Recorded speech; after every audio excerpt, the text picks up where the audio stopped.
Mic good?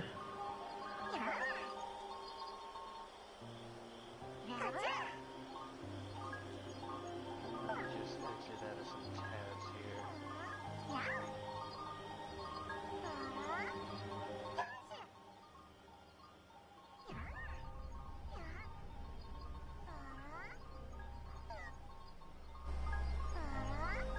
Alright.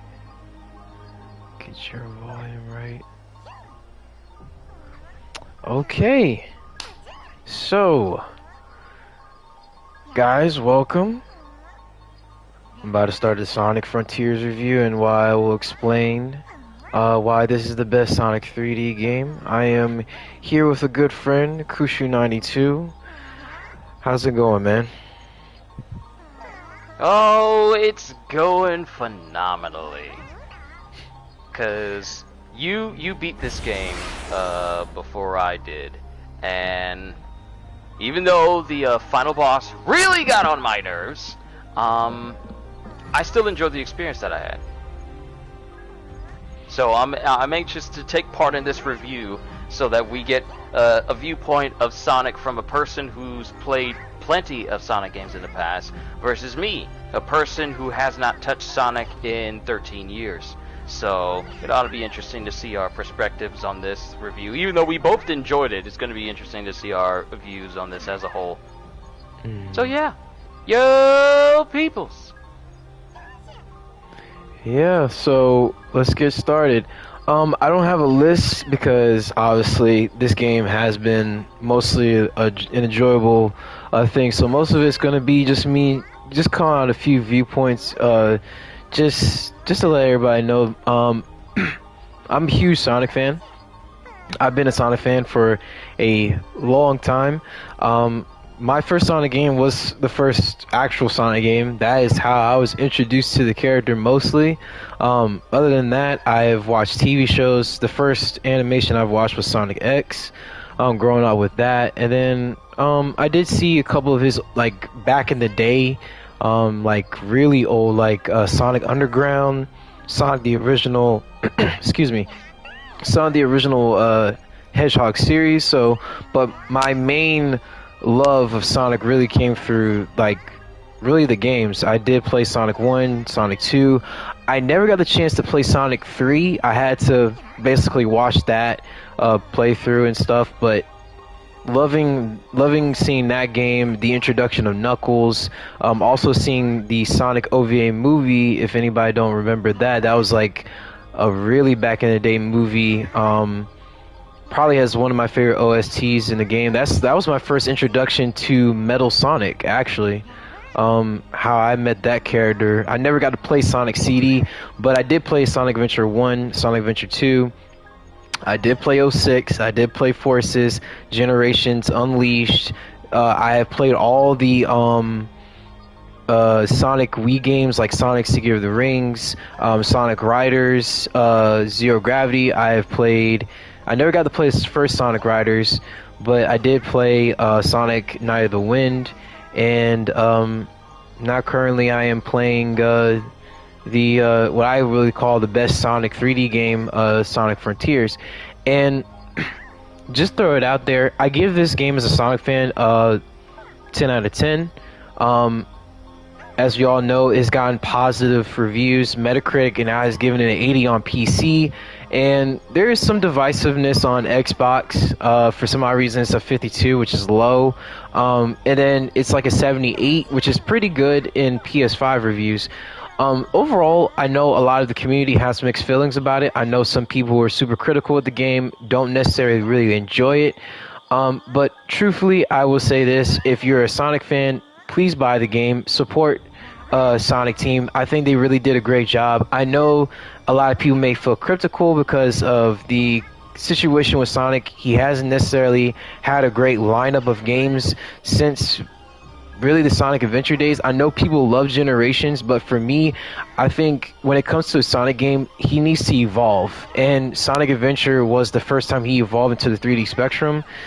Sonic Generations is still in the Boost era, and I know people like the Boost era. Personally, my favorite 3D Sonic game from that era was really Unleashed. I know people did not like the Werehog levels.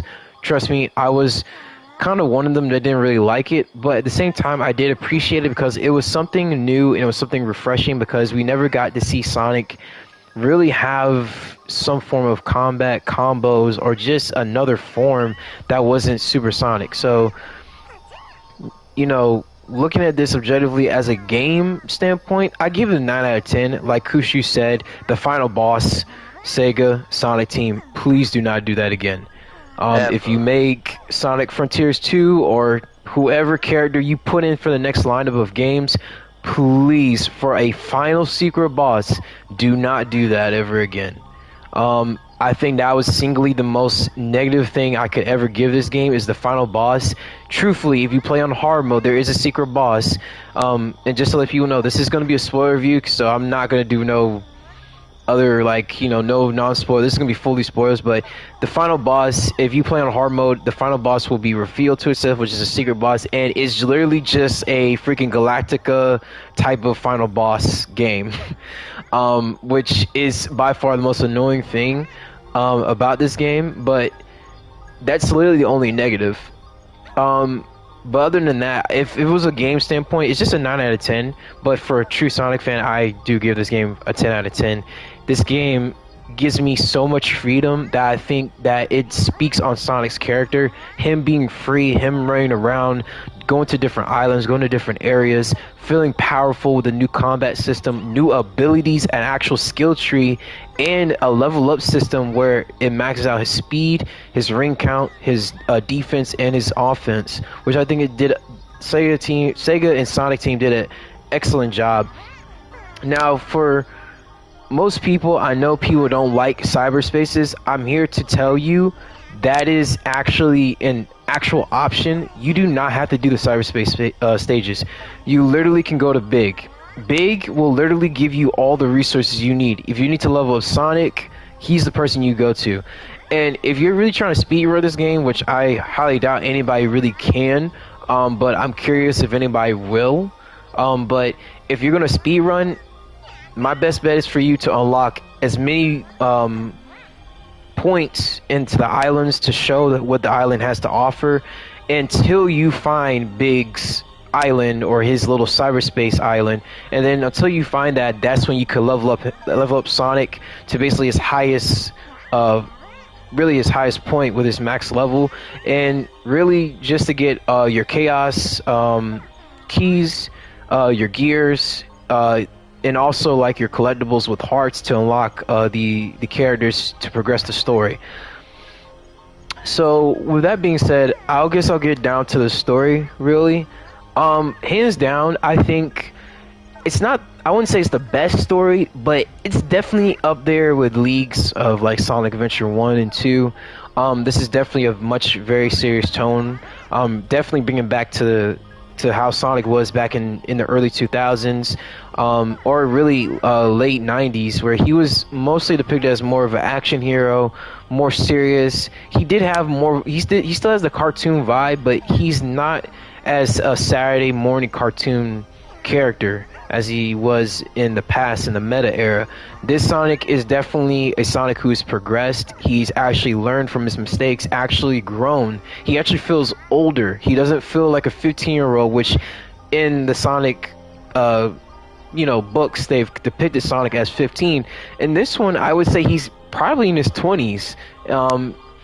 Tails is depicted really greatly. They brought back a lot of great moments and great characterizations with these characters. Knuckles is back to true form, which is such a good thing.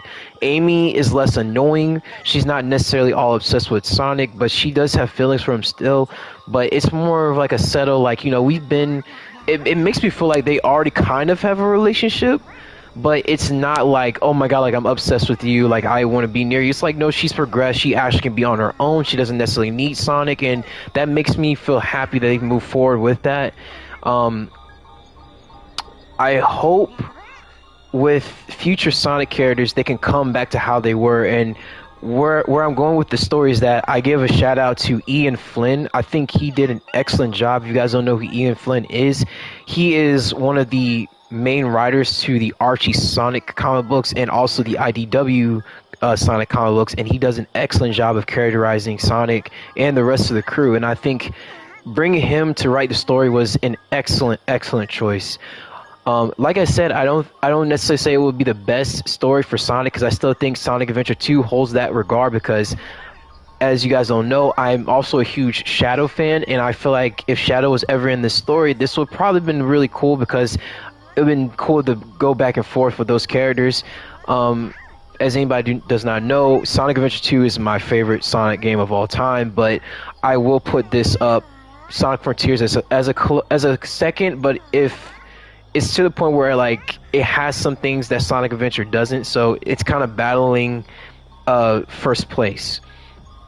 But back to the story, I think the story has done a really good job of growing these characters. Also doing great callbacks to older Sonic games, where if you listen to how the characters talk and stuff, they actually mention Forces, Adventure, Sonic Adventure, Sonic 3, even Sonic 2 to some degree and stuff like that, and even some other broader media of Sonic, which is really good because if guys don't know, Sega and Sonic Team are trying to basically cut down all the different versions of Sonic and basically be more cohesive and more straightforward with this is the Sonic that is the main Sonic, the Sonic that you guys have known for all those years. There's no other version of Sonic, so they have kept it with two worlds, basically Earth and Mobius. That is it.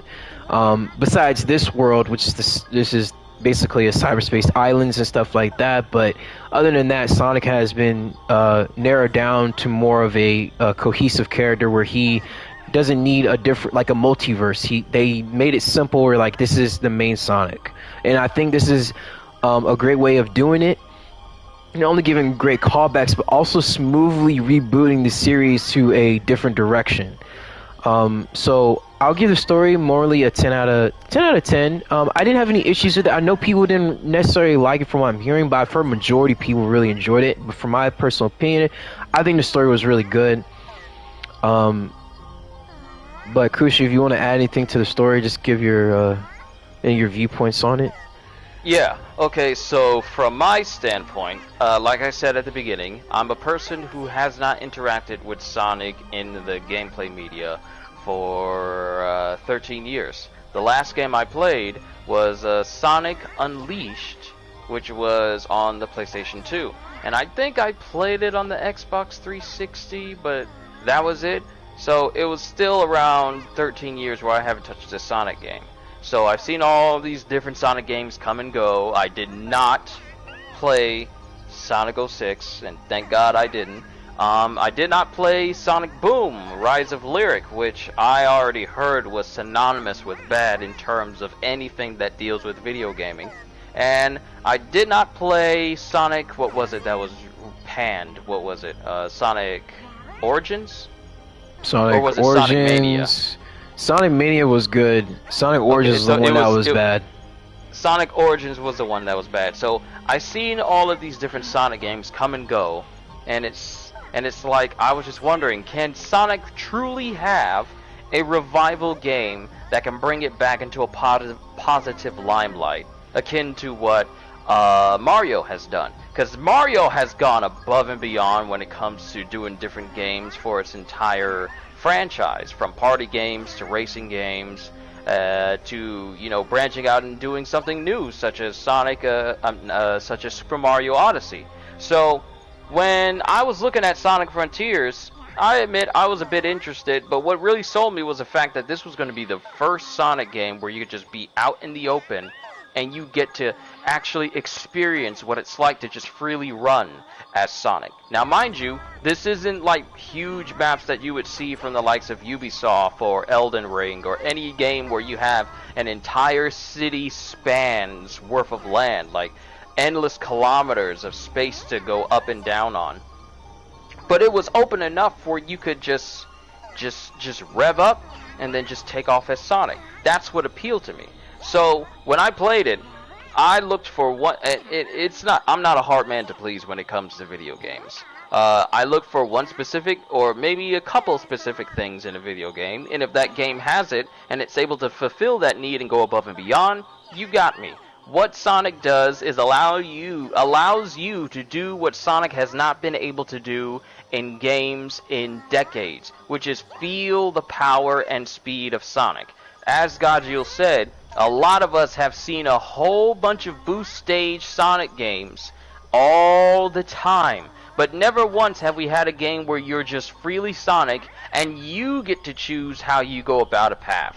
Now mind you, the cyber stages that Gajeel mentioned, they have like the classic linear type fashion, but they're still expansive because there isn't just one solitary way to get to the location you're trying to get to. So even the singular cyber stages that you can go into, those are expansive as well, and they offer you a lot more freedom than boost stages have in previous Sonic games. But Sonic Frontiers really stands out to me, and I'll get to my opinions on like the bugs and glitches and whether there are things that they can definitely improve on with patches and updates. But the thing that stands out to me that really sells the game is the fact that you feel like Sonic. That should be the first and foremost objective of you making a game off of a titular character. You feel like Sonic. You get the speed, and especially when you get his speed to maximum, oh my goodness, you get his speed to maximum, and then you use his power boost after maxing out your rings, and you just take off. The whole screen blurs. And what I like about Sonic Frontiers is it doesn't try to fool you into thinking that you're actually moving fast. You're actually moving fast. Like, there's been games in the past that try to simulate fast movement, like as Gajeel's running right now, as I'm watching him. There have been games in the past that try to fool you into thinking you're moving fast by adding speed lines to the outer edge of the screen and zooming out the field of view camera to make you feel like you're moving fast. But with Sonic Frontiers, you are actually moving fast. And the only thing that adds on to this is the fact that you have motion blur, which emphasizes the speed at which Sonic moves. And that captures Sonic perfectly. He's the blue blur. Therefore, anytime he moves, he's just basically a blur. His feet are basically a blur whenever you're running, and it just feels great to run as Sonic, which is what he does all the time. It's his entire character. The same way I feel whenever I swing around as Spider-Man, it's the same feeling I get when I'm running around as Sonic. I don't have to fight every enemy that I come across. I have to do it in minigames. If I want to just go from one end of the island to the next, I can. It just feels great to play Sonic. He controls great. The input, there's no input lag when it comes to playing Sonic, because I played a lot of games where there's just so much input lag. But playing as Sonic, he controls incredibly smoothly. The whole experience of playing as Sonic as a whole is great. It feels great. And this is something that they can build upon and then improve with future games.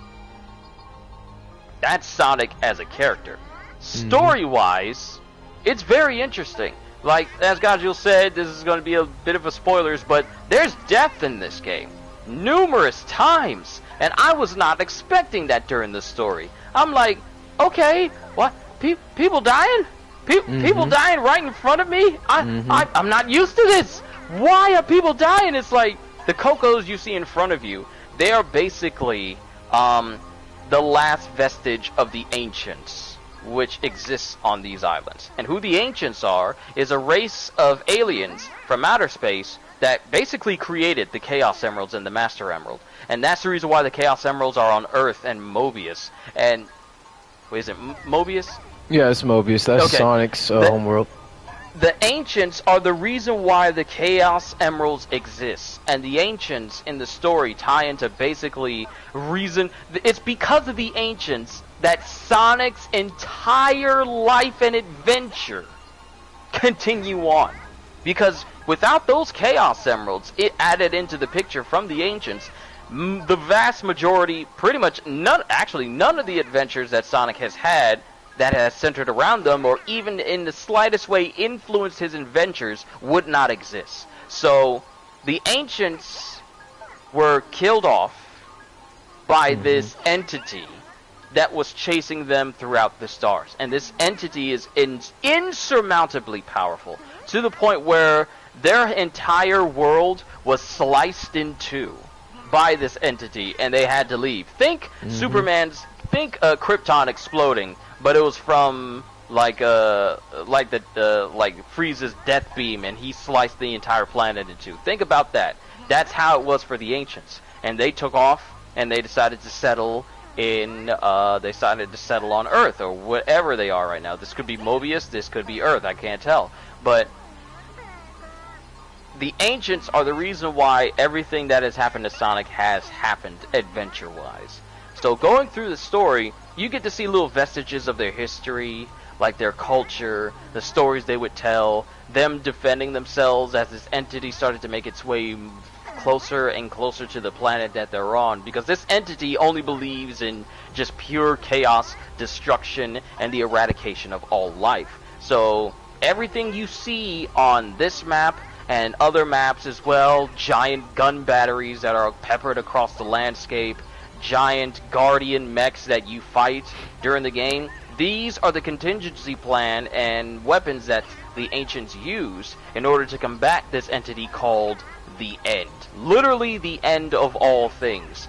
And going through the story, seeing how Sonic and friends get swiped up into all this nonsense about the ancients and the End making its way towards the planet to basically kill everyone, you got to deal with Amy having to be entrapped in cyberspace, along with Sonic, along with Tails and Knuckles, and each have their own little opinions and little sub-stories that also, shed more light on the characters as a whole. And I have to say this, the characters here in this game, there's a lot more personality and depth to them than any other game that I've played with Sonic in it.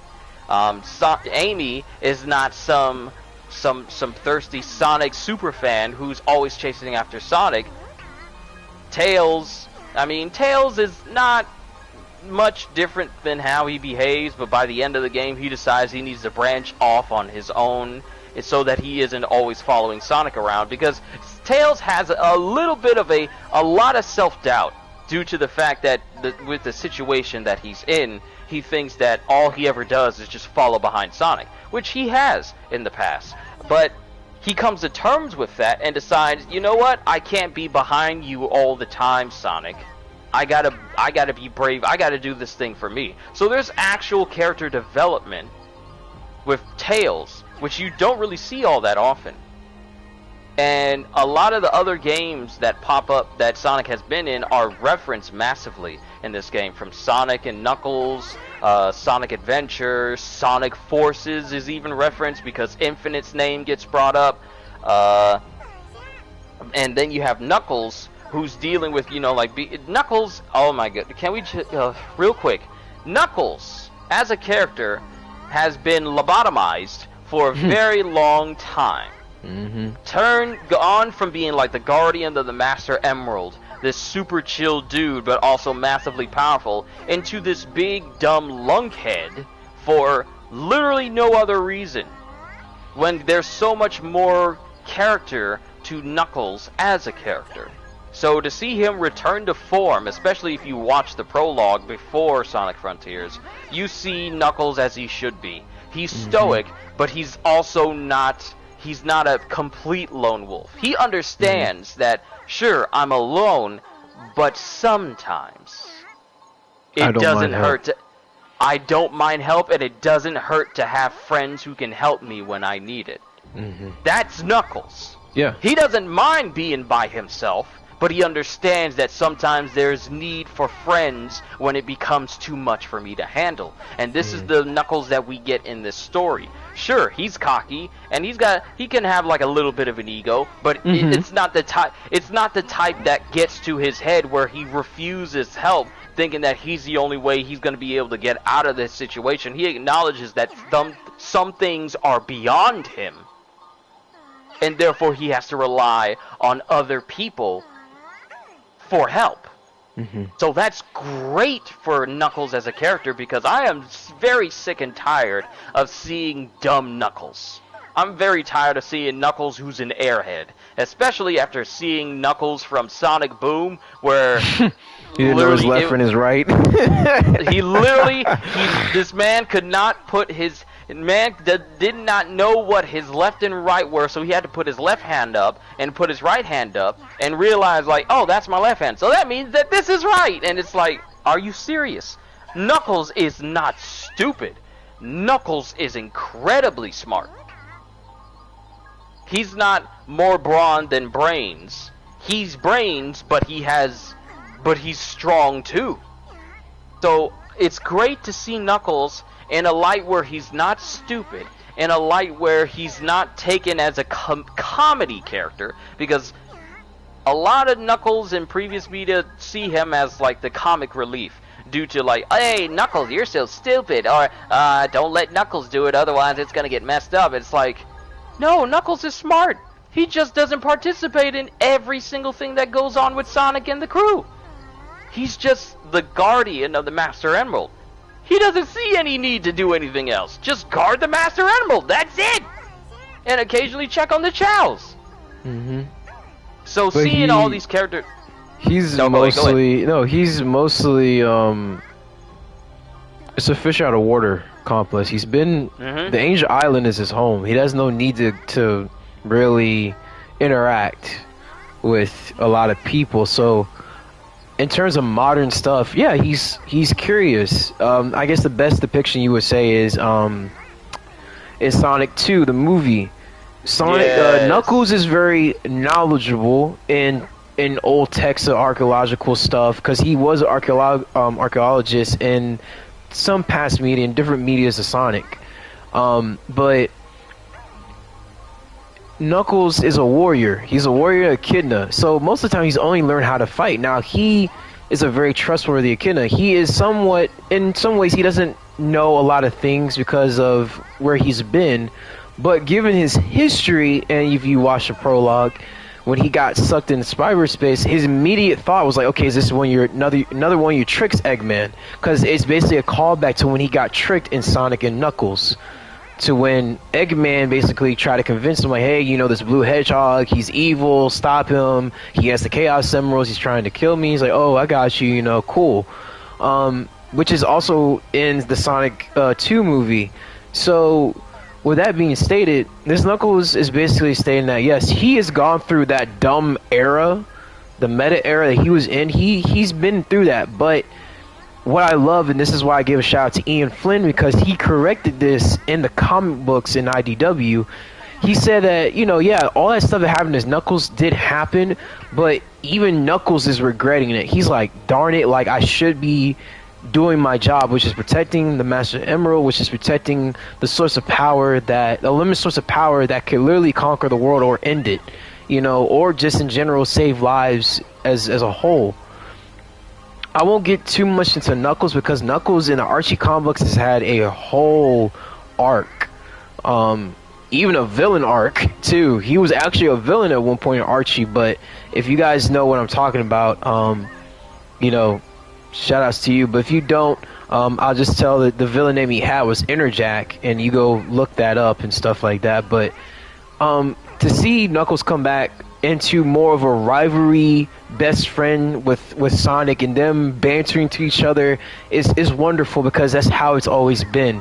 Knuckles is the strongest, Sonic is the fastest, but both of them are kind of like, you know, I bet I could do better than you. He's like, oh, really? And then them chalking it up and having a laugh, it's wonderful. That's what I love about this game, is that they acknowledge their past. They acknowledge that they've been friends for over, like, decades. They've been through a lot of adventures, you know, and that's why I love the line where, like, Knuckles said, like, you know, I don't need nobody else, you know, but sometimes I don't mind having help. I don't mind, you know, sometimes he does care about not being alone. He doesn't necessarily really like company, but if it's his friends, he doesn't mind, you know. Even though he's company with the Chow, you know, to at least talk with someone who is around his age, to understanding who he is, what he's done, and what he's dealt with. Because guarding the Master Emeralds is, even though people may say, like, oh, it's an easy job, not necessarily. That thing has gotten stolen so many times, and each time it tries to get get taken away, Knuckles either has to smash it into bits and then find the pieces, as you guys all know, for Sonic Adventure 2 to rebuild it and then take it back to Asia Island, or it gets stolen and then he has to sit there and fight whatever enemy has taken it. He has fought Mecha Sonic, who's took the power of the Master Emerald and usually try to kill him with it, where Knuckles in that secret boss lore, Knuckles had to turn into Hyper Knuckles and defeat Mecha Sonic. So with that being said, I'm glad Sonic is back. It's not Sonic, but I'm glad Knuckles is back to his true self. Tails, I'm glad that he's acknowledged that he was a coward, that he needs to stop being behind Sonic's shadow. And even with Amy, I'm glad, like I said, she's not obsessed with Sonic. But like I said, they do seem like they have a relationship already going on, and they've progressed. As you can tell, she's hugged Sonic, she's embraced him. But she seems like she's grown. Like I said, these characters don't seem like their usual age. And I'm putting that in high quotation marks because in actuality, like I said, Sonic is 15, Knuckles is around his age, so he would be 15.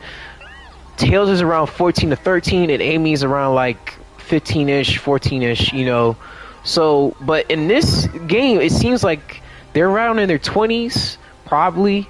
So that's why I like this characterization. I do like Sonic's voice now. He's not so, you're too slow. He's like, hey, guys, we gotta get this thing going. Like, let's go. Like, I'm trying to save my friends. He sounds normal. Like, he sounds, it makes sense. It's much smoother, it flows better. So I give a shout out to Roger. I think he did an excellent job with Sonic's voice, being a little bit more aggressive, more deeper, more serious at times. Even when he's joking, the comedy in this game actually makes sense. It actually hits.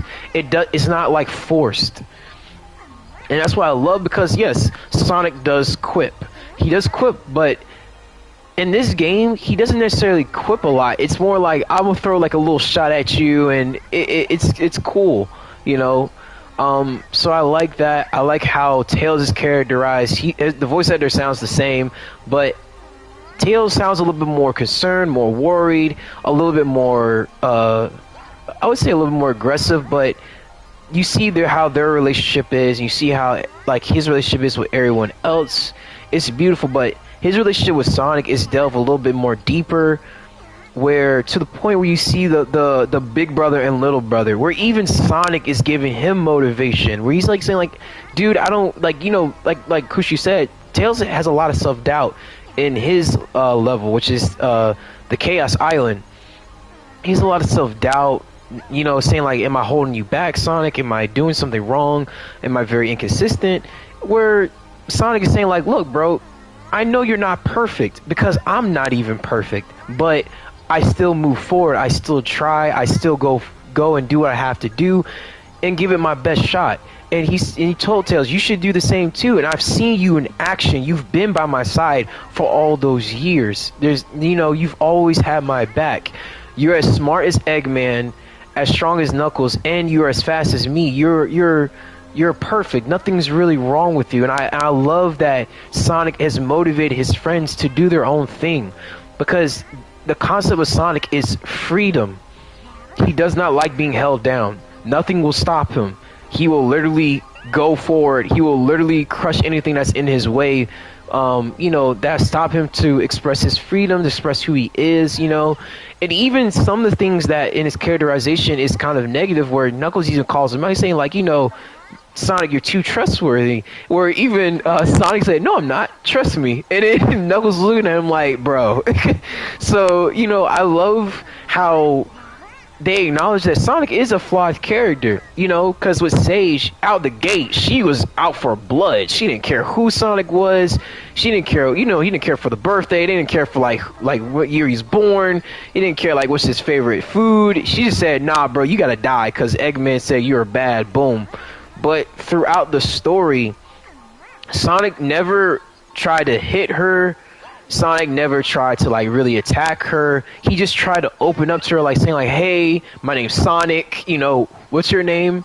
What's your favorite thing? What's your hobbies? Like, basically trying to get to know the character, because in the IDW and even in the Archie stuff, Sonic's best trait is, what Naruto has is the Taka no Jutsu, where, well, I can't really say Taka no Jutsu because even him talking, he can't really convince anybody, but one of the best characterizations of Sonic is his actions. When he says he's going to do something, he will do it, regardless if it's eating at him or beating him, or like his literal body's being to a pulp.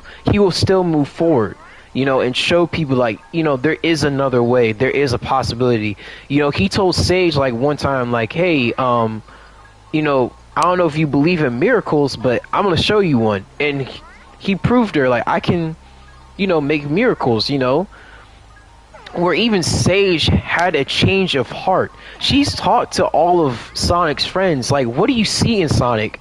But I think the one that really got her the most was the friendship between the brotherly love between Tails and Sonic. That's what really got her, because she always wanted a family. She always wanted to feel connection to someone. So that's what changed her to being more of a non-aggressive person, to being also a hero at the end, because she does help Sonic save the world at the end. So I would say for Sage characteristics, I know a lot of people have issue with it because they're saying like, oh, she's like a mixture between Maria and Shadow, but in my belief, I think she is a new character that was created by Eggman, so of course she's gonna have some hate for Sonic. But to say that she's like Shadow, that's actually a disservice to her character. Shadow is a completely different character. Shadow saw the bad and the good, and he had actual reasons to. With Sage, it was in her function to try to attack Sonic, but she changed overall, at the end, seeing Sonic and how he reacts to certain things, how he never stopped going, how he just gave a positive view on certain things even though he was not feeling well. Because in this game, the cyber virus was eating at Sonic at its core. He was able to resist it to some degree, but at the end, it got the best of him until his friends basically free him from that. But with Shadow, it's like he saw his own best friend get killed right before his eyes by humans, and he was sent down to Earth. And for people who didn't have seen Sonic Adventure, Shadow had his own agenda. He was not manipulated by Eggman. He was not controlled by anybody. He had his own objective. He said, I'm going to annihilate the entire human race. I'm going to annihilate Earth, and no one's going to stop me because of what they took from me. So to say that Sage and Shadow are the same, that's to me a stupid analysis. I think that's very incorrect, because Shadow has gone through a lot of issues. Sage, she only had one function, which was destroy Sonic, and then she started getting in more depth to her character. So with that being said, I think Sage was an excellent villain or antagonist that turned into a hero. And I think she was a good replacement for Eggman. Eggman, he wasn't necessarily involved until the very end, but you also get to see a side of Eggman that you never saw. Eggman actually caring for one of his creations. He actually had a father and daughter love for Sage, and it was actually really beautiful, because at the end when Sage goes away or explodes, Eggman is really hurt. I think that's the first time I've genuinely seen Eggman's whole attitude change, where he actually cared for something. I think the only closest thing we've ever seen that was probably Sonic Adventure 2, when he turned a new leaf for a moment and tried to save the universe with Sonic, where even Sage brought that up, where they, she's trying to convince Dr. Eggman, I think you should form an alliance with Sonic, and Eggman's like, no, but she was like, but you guys helped each other start the arc, and Eggman replied, that was a desperate situation, I had no choice. So, with that being stated, it's seeing all the history being brung up, seeing all the basically the beauty of what made Sonic so cool, so popular, so great in this game, it helped it out a lot. I didn't really expect this many callbacks. Seriously, I didn't expect these many callbacks. I didn't expect the entire Sonic, basically Sonic fandom, or just the Sonic love around the entire world of Sonic just to be expressed in this game. I think in some ways Sonic Team did a great job, and we'll get to some of the other stuff I think they could polish out, but overall I think this is a really good package. Now, was it revolutionary for Sonic? Yes and no, but we'll get into that. But overall, I just think they just did an excellent job of just figuring out what to do with these characters and how to bring them back to what they were. I hope and I pray that they do that for other characters. I want Silver to get depth again. I want Shadow to come back to who he was in '06, because even though '06 was a very terrible game, the characterizations of those characters were so pure and so genuine. I always said this: '06 Shadow is the best written Shadow. Sonic Heroes Shadow is the best written Shadow. The worst written Shadow is Shadow the Hedgehog. That's the worst written Shadow. But '06 Shadow is beautiful. It is beautiful. And I won't go in more depth with Shadow, but I hope that, because I've heard rumors that Shadow will be the next character for another game. So, but in kind of like in a Frontier setting. So if that's the case, I'm very, very in faith of Sonic Team to pull this off and actually bring Shadow to where he was. And also, I'm very excited to play as Super Shadow and have the many different Chaos abilities, because when I tell you the combat is so enjoyable in this game, and we'll get to that, the combat is really enjoyable. So I would say story, 10 out of 10. Really great way to introduce the characters. Characterization, 10 out of 10. The in-depth was 10 out of 10. I really enjoyed it. The antagonist Sage was really good. She was a 10 out of 10. And Eggman was really surprisingly a 10 out of 10, even though he wasn't necessarily involved as much. But with that being said, let's I guess we'll go into more of combat and traversal. Like Kushu said, this is speed. For now on, Sonic needs to be like this. He just needs to be like this. I don't want no other retro game, you know, where he's just slow, he has to go through stages. I want this. I want this. I want freedom. I want freedom. That's all I ask for Sonic Team. Just give us freedom. Now with combat, let's go to his skill tree, actually. So Sonic has a skill tree, which is really, really unique and really cool. It's also bringing back Sonic Unleashed days, but he has a new move called Psyloop, which is a new thing that's been implemented to the game. Now, as you can see, I've clearly maxed out this game. I have 100% and I have platinum it, and so has Kushu. When I tell you this is revolutionary, I really do enjoy the combat system in this game. You know, it's not over the top. This is a very basic skill tree, but his abilities scream anime. Like, the Phantom Rush is literally an anime move that 100% all shonen anime characters use. He has the Sonic Boom, which, I mean, shout out to Sonic Boom, which is it's also a music video, but it's also a musical note in the old Sonic CD video game. Air tricks, I mean, we all know what air tricks are. The Stomp Attack is very useful. Quick Side Loop, very helpful. Loop Kick, which is literally dynamic entry from My Guy, Eat Your Heart Out. The Spin Dash is incredible. I think that is, or excuse me, Spin Slash is a very incredible move. I really enjoy it. The homing shot is literally the Rasengans just, you know, all around Sonic. And then the Recovery Smash was an OP move. It's really good. Then you have Wild Rush, where he basically just zigzags and just hits his target. The auto combo is also a function where if you are not necessarily good with comboing with Sonic, you can turn that on and use that. But his cream of the crop, his really strong attacks are this one. This is my favorite attack. I love Cross Slash because it screams like Dragon Ball Z. You know, you just shooting energy blasts. The Cyclone Kick is really cool. And then the Grand Slam, which is a insta killer move. So, the combat in this game is really well done. I guess I can show you just a little bit of what it can do. No, you're too hard. I'm gonna dodge you. Nope, I refuse. Let me see. Let's see. We can go right here.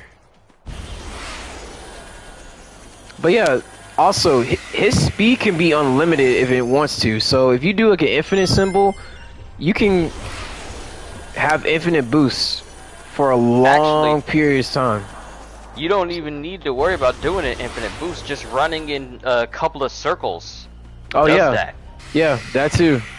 And It's just it's beautiful. Sonic. It really is. It's so beautiful. Just the freedom of being Sonic, because the first and foremost thing that needs to be done for a Sonic game is the speed, and it gives you that. It's not so, you are not moving so fast where you can't control yourself, but you're also not moving so slow where it doesn't feel like you're moving fast at all. This is a good balance. And me and Godzilla have said this all the time. You cannot tell me a Flash game cannot be made if this game exists. Because looking at you guys can see Godzilla running around right now. Well, at least I'm seeing it on the playback. But seeing him running around, that's how you can get around as the Flash. But you can do so much more with Flash than you can with Sonic. It's like there is no excuse why a Flash game cannot be made if Sonic Frontiers exists. The freedom and speed to be the fastest man alive, but taken to the extra degree due to the fact that the fastest man alive can do a bunch of crazy stuff like phasing through objects, moving so fast that time slows down, which is also a thing that is in this game. Whenever you parry an enemy, time slows down, and then Sonic just moves at a speed that's faster than anyone else for a short period of time. Right here. Yeah, this is a perfect example. The slow time is such a fantastic example of how the Flash can move around opponents with like increased perception and increased super speed. That can be done. Sonic Frontiers already lays the ground for it. Yep. It's fun to play Sonic, okay? That should be what comes out of your mouth first and foremost when you're playing a game. Is the game fun? And I say that this game is fun due to the fact that it feels great to play Sonic. The combat is extremely fun, especially if Godzilla was to fight someone to get his combo up to a Phantom Rush. Oh yeah. Then he turns into Anime Sonic. I feel if you got, because here's the thing, it's tricky for you to, I've noticed it's tricky for you to get Phantom Rush once you get your attack to like a certain level, because everything just starts to die. But if you go to Chronos Island, and you go to, and you take on Ashura. the tower, Ashura. If you go to Ashura and just punch at his legs, you can activate Phantom Rush that way, so that way you can show off people if you want to. But any other opponent, I mean, once you get Sonic's damage to the max, I mean, everything just starts to die. Yeah. And mind you, you're playing on the hard difficulty, correct? Oh yeah. Yeah. Everything just dies. Yeah. On the hard difficulty. That's how powerful you are. So if you were to bump it down to normal or easy, you would just be a god. Insta kill. The freedom to feel so undeniably powerful. Caterpillar gets on my nerves with the rails. Man, listen. He's okay. Some of the bosses are actually very tough, which is what I love. But Caterpillar is definitely the most annoying. I'm sorry. But I'm not knocking it down, because at the same time, you have to be skilled. Oh my god. I say that, I'm literally getting thrashed. You know what? No, ew.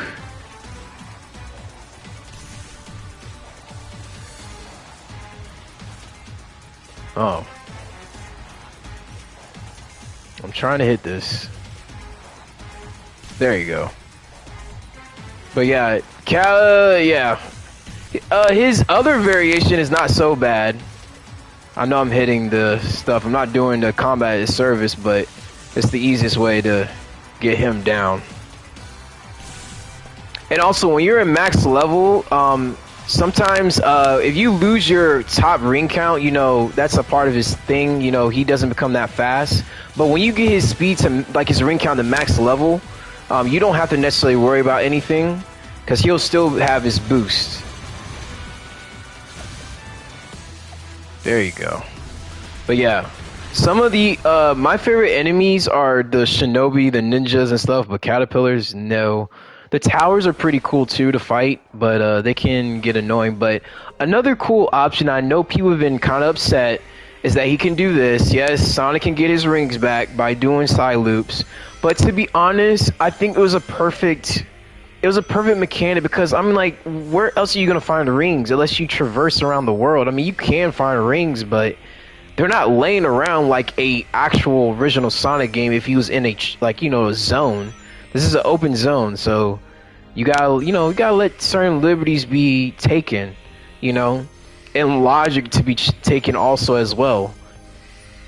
So, but I will say this in terms of islands, this is me and Kushu's favorite. This island is beautiful. Oranos Island is by far the best island if you want a full display of Sonic speed without interruptions from terrain. Yep.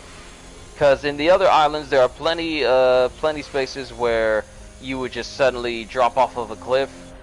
This is by far the smoothest island to run on, other than Rhea Island. But there really is not much on Rhea Island. No enemies there. It's mainly just there to be towers that you can activate, and it's just an empty island otherwise. But Oranos Island is by far the best island out of the entire game, because there's just so much wide open space that does little to interrupt your experience.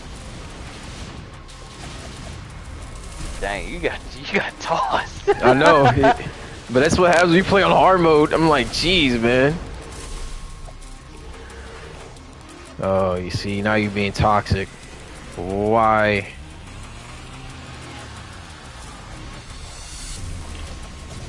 I'll be right back. It's 4 o'clock. It's time for Ken Sodi. All right, cool. I'll be right back to join in with the reviews because I really want to talk about this final boss when you get to it. Oh yeah, we're gonna get to it. I'm actually gonna I'm actually gonna play it, so we'll get into it because I'm in the last level, so we'll play it because I want to talk about Super Sonic and everything else. So I'll definitely wait for you. Oh, don't worry, I won't take long. You go ahead and do what you need to do. I won't be long. All right, but yeah, yeah, man, this game is really well put together. The traversal is really well put together. I think mostly, really the only negative really I could say is there's a couple of things that I would kind of like to be polished. I know people don't necessarily like the pop-in. The pop-in doesn't bother me as much because if you're running at supersonic speed, you're gonna see some things pop in because you're going so fast. But I do understand why people may have a discrepancy against it. But overall, it's not a big, huge deal breaker for me when it came to this game. But I do see why people did not enjoy it. Another thing is Sega or Sonic Team, I really hope that you guys update this as a quality of life. I would like Sonic to be able to run on water. I know there's not a lot of water in most islands in the area, but I would at least like it for him to be able to run on water, so it won't be so much of a hassle. I know there are collectibles underwater, but I would love the feel of like if he's running at supersonic speeds, let him be able to run on water. I think that would be really cool.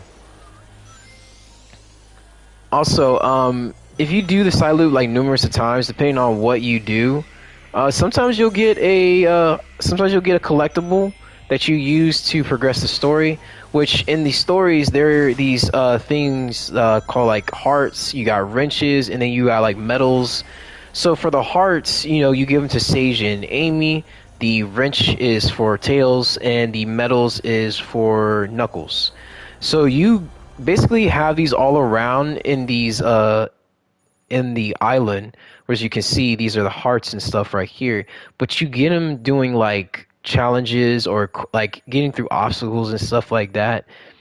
And the way to get the Chaos Emeralds, like I said, is in the left-hand corner. You get these emerald keys, which basically help you unlock the Chaos Chamber, and through that you'll unlock the Chaos Emeralds. Now there are some Chaos Emeralds that are locked in story progressive stages and stuff like that, and some of them are tasteful and some of them are not.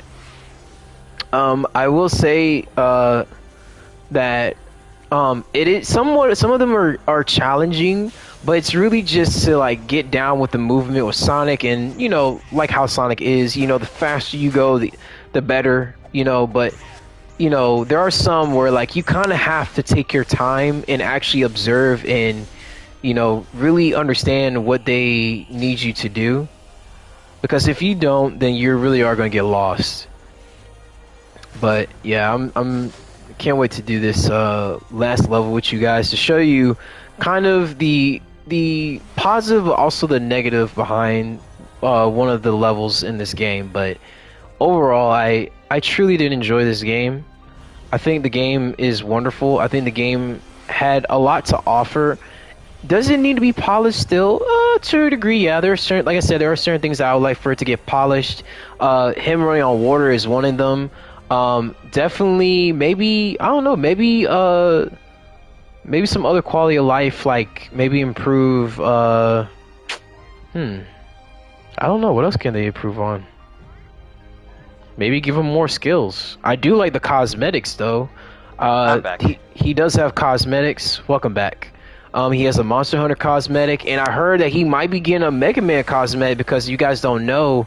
That's a callback to the Archie comic books where he crossed over with Mega Man. And if you see a lot of like different outfits he has, some of them are callbacks to the comic books, some of them are callbacks to just his past adventures and stuff like that. But I'm really excited. I hope there may be some story or DLC, but if not, it's either or. Now, if they let us be able to play as the other characters, that's I'm gonna undoubtedly put this as a number one. Because I think that's the only thing that Sonic Adventure 2 has above this game is that you can play as the other characters. So, all right, so I will do that last level. But I was just telling everybody like how the quality of life stuff. We do need him to be able to run on water. I think him running on water would help a lot in terms of his just express of how fast he's going. And I did say like I do understand why they did not do it. One of the reasons is one of the weaknesses he has, because yes, Sonic does have a weakness. This boy cannot swim. He cannot swim to save his life. Like, if he gets trapped in water, that's it. He's gone. And if you don't know what I'm talking about, you literally can watch the first episode of Sonic X. This man launched himself into Chris's pool and was not able to swim. He cannot swim. Even Knuckles calls him out in the story, like, you're completely useless in water. So, but in past Sonic games, when he's in full speed, he's able to run on water. So, Sega, I mean, I know it's a little tidbit. Like, this is a perfect example. This guy is full of liquid. Look, this guy cannot move. He can't do anything. So he has to like figure out a way to get out. When I tell you that enemy like gave me heart attack of PTSD of old Sonic games when you're in the I forgot what stage it was in.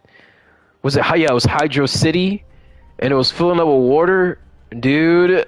Man, no. And they have the old classic countdown of Sonic when he's running out of air. So yeah, shout out to them for doing that. But yeah, definitely going to definitely need Sonic to be able to run on water. I don't know what else Sonic really else needs in terms of quality. I think you would probably have a better time with answering that. I don't know what you think else he needs, but quality of life. I don't know if you covered this already because I heard just a little bit before I put my headset back on. But quality of life, I'm going to repeat what you said. Sonic being able to run across the water, because there's really no reason for Sonic to be in water in the game. There really is no reason for him to be in water. Like, you don't go underneath it to explore any place. You're only in it briefly, say for this one mission where Knuckles needs you to drain this one pool, and you launch yourself in, and that's on Ares Island. There's really no reason for Sonic to be underwater. There really isn't. So it makes sense for if there's going to be a quality of life improvement for the game, you make it so that Sonic can actually run across the water. Given the speed that you run at, it's more than enough for you to just peel out and just run across the surface of the water. Because all the water really does is, when you get waist deep into it, is just a hindrance.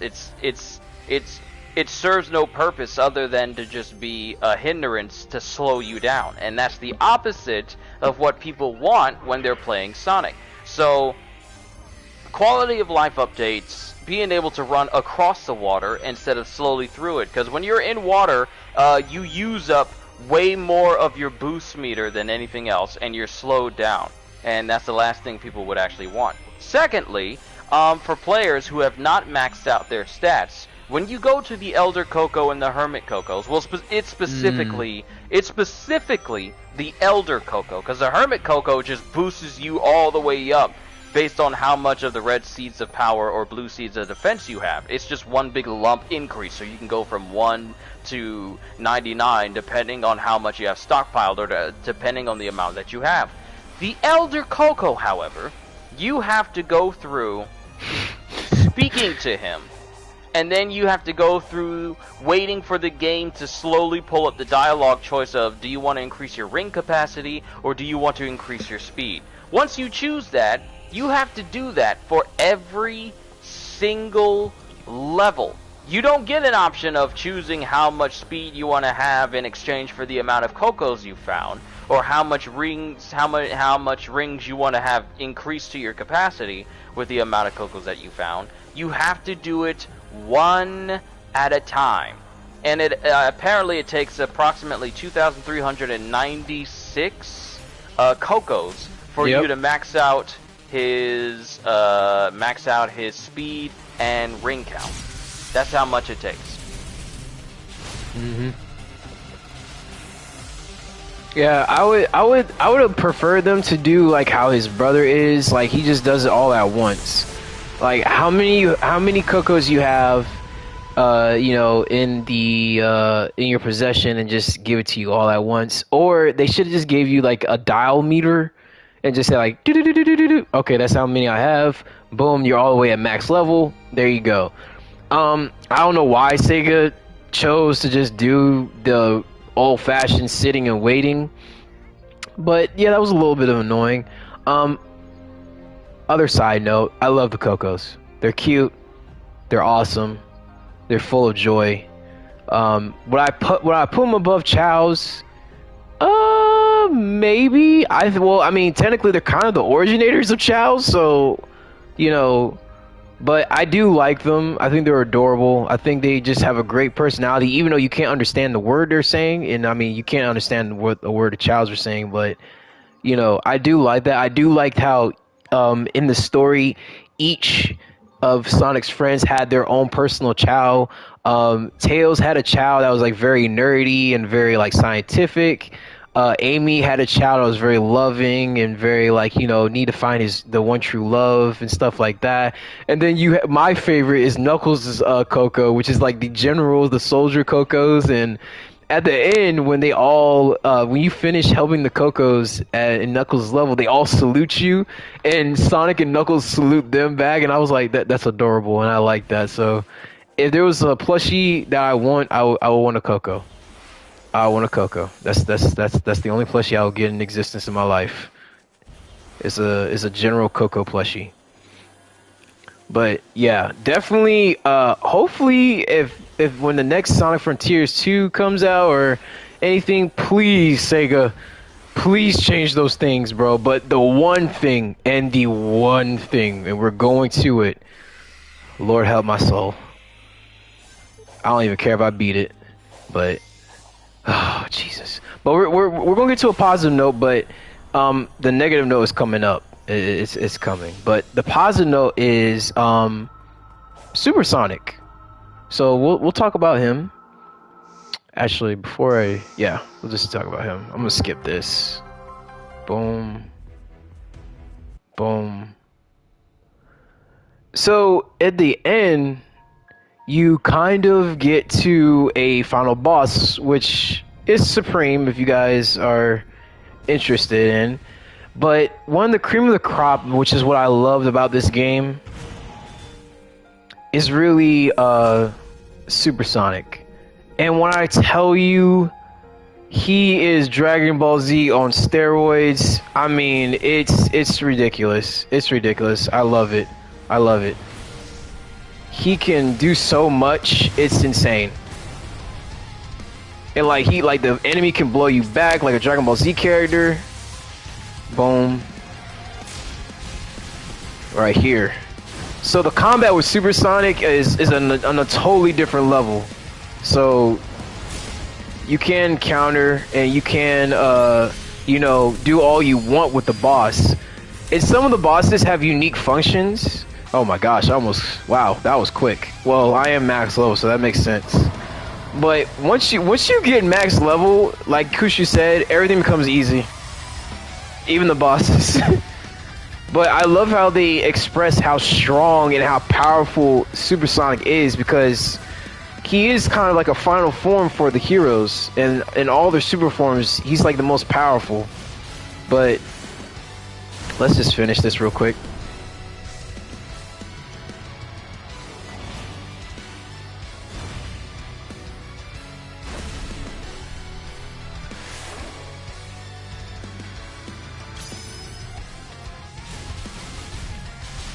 Do that.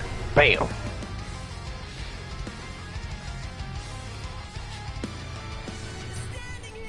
Also, I love the music. The music is a 10 out of 10.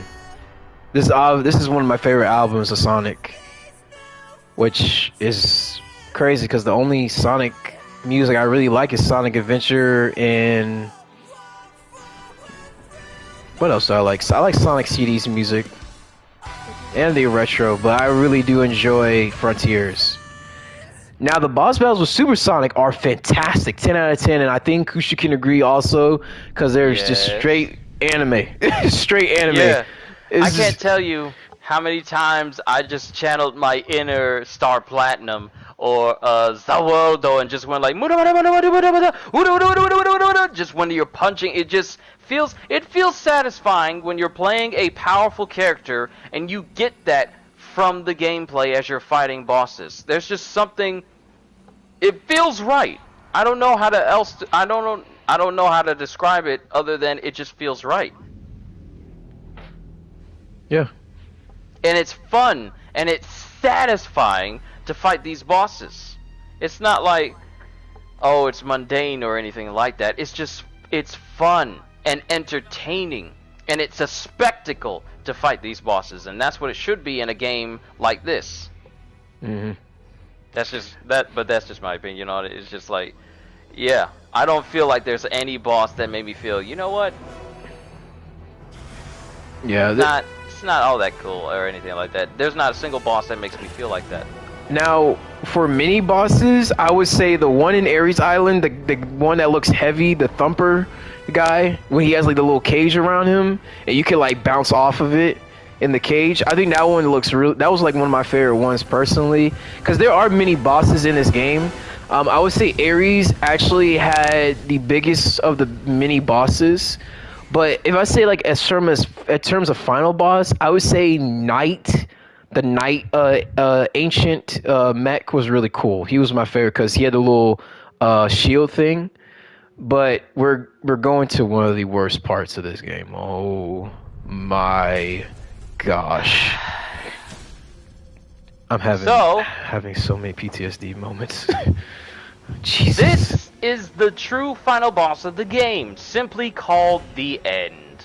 And boy, you're about to see why me and Ganjil don't like this boss. Out of every great thing we praise this game for, this one boss is so bad that it actually, for me, it actually killed some excitement and hype I had.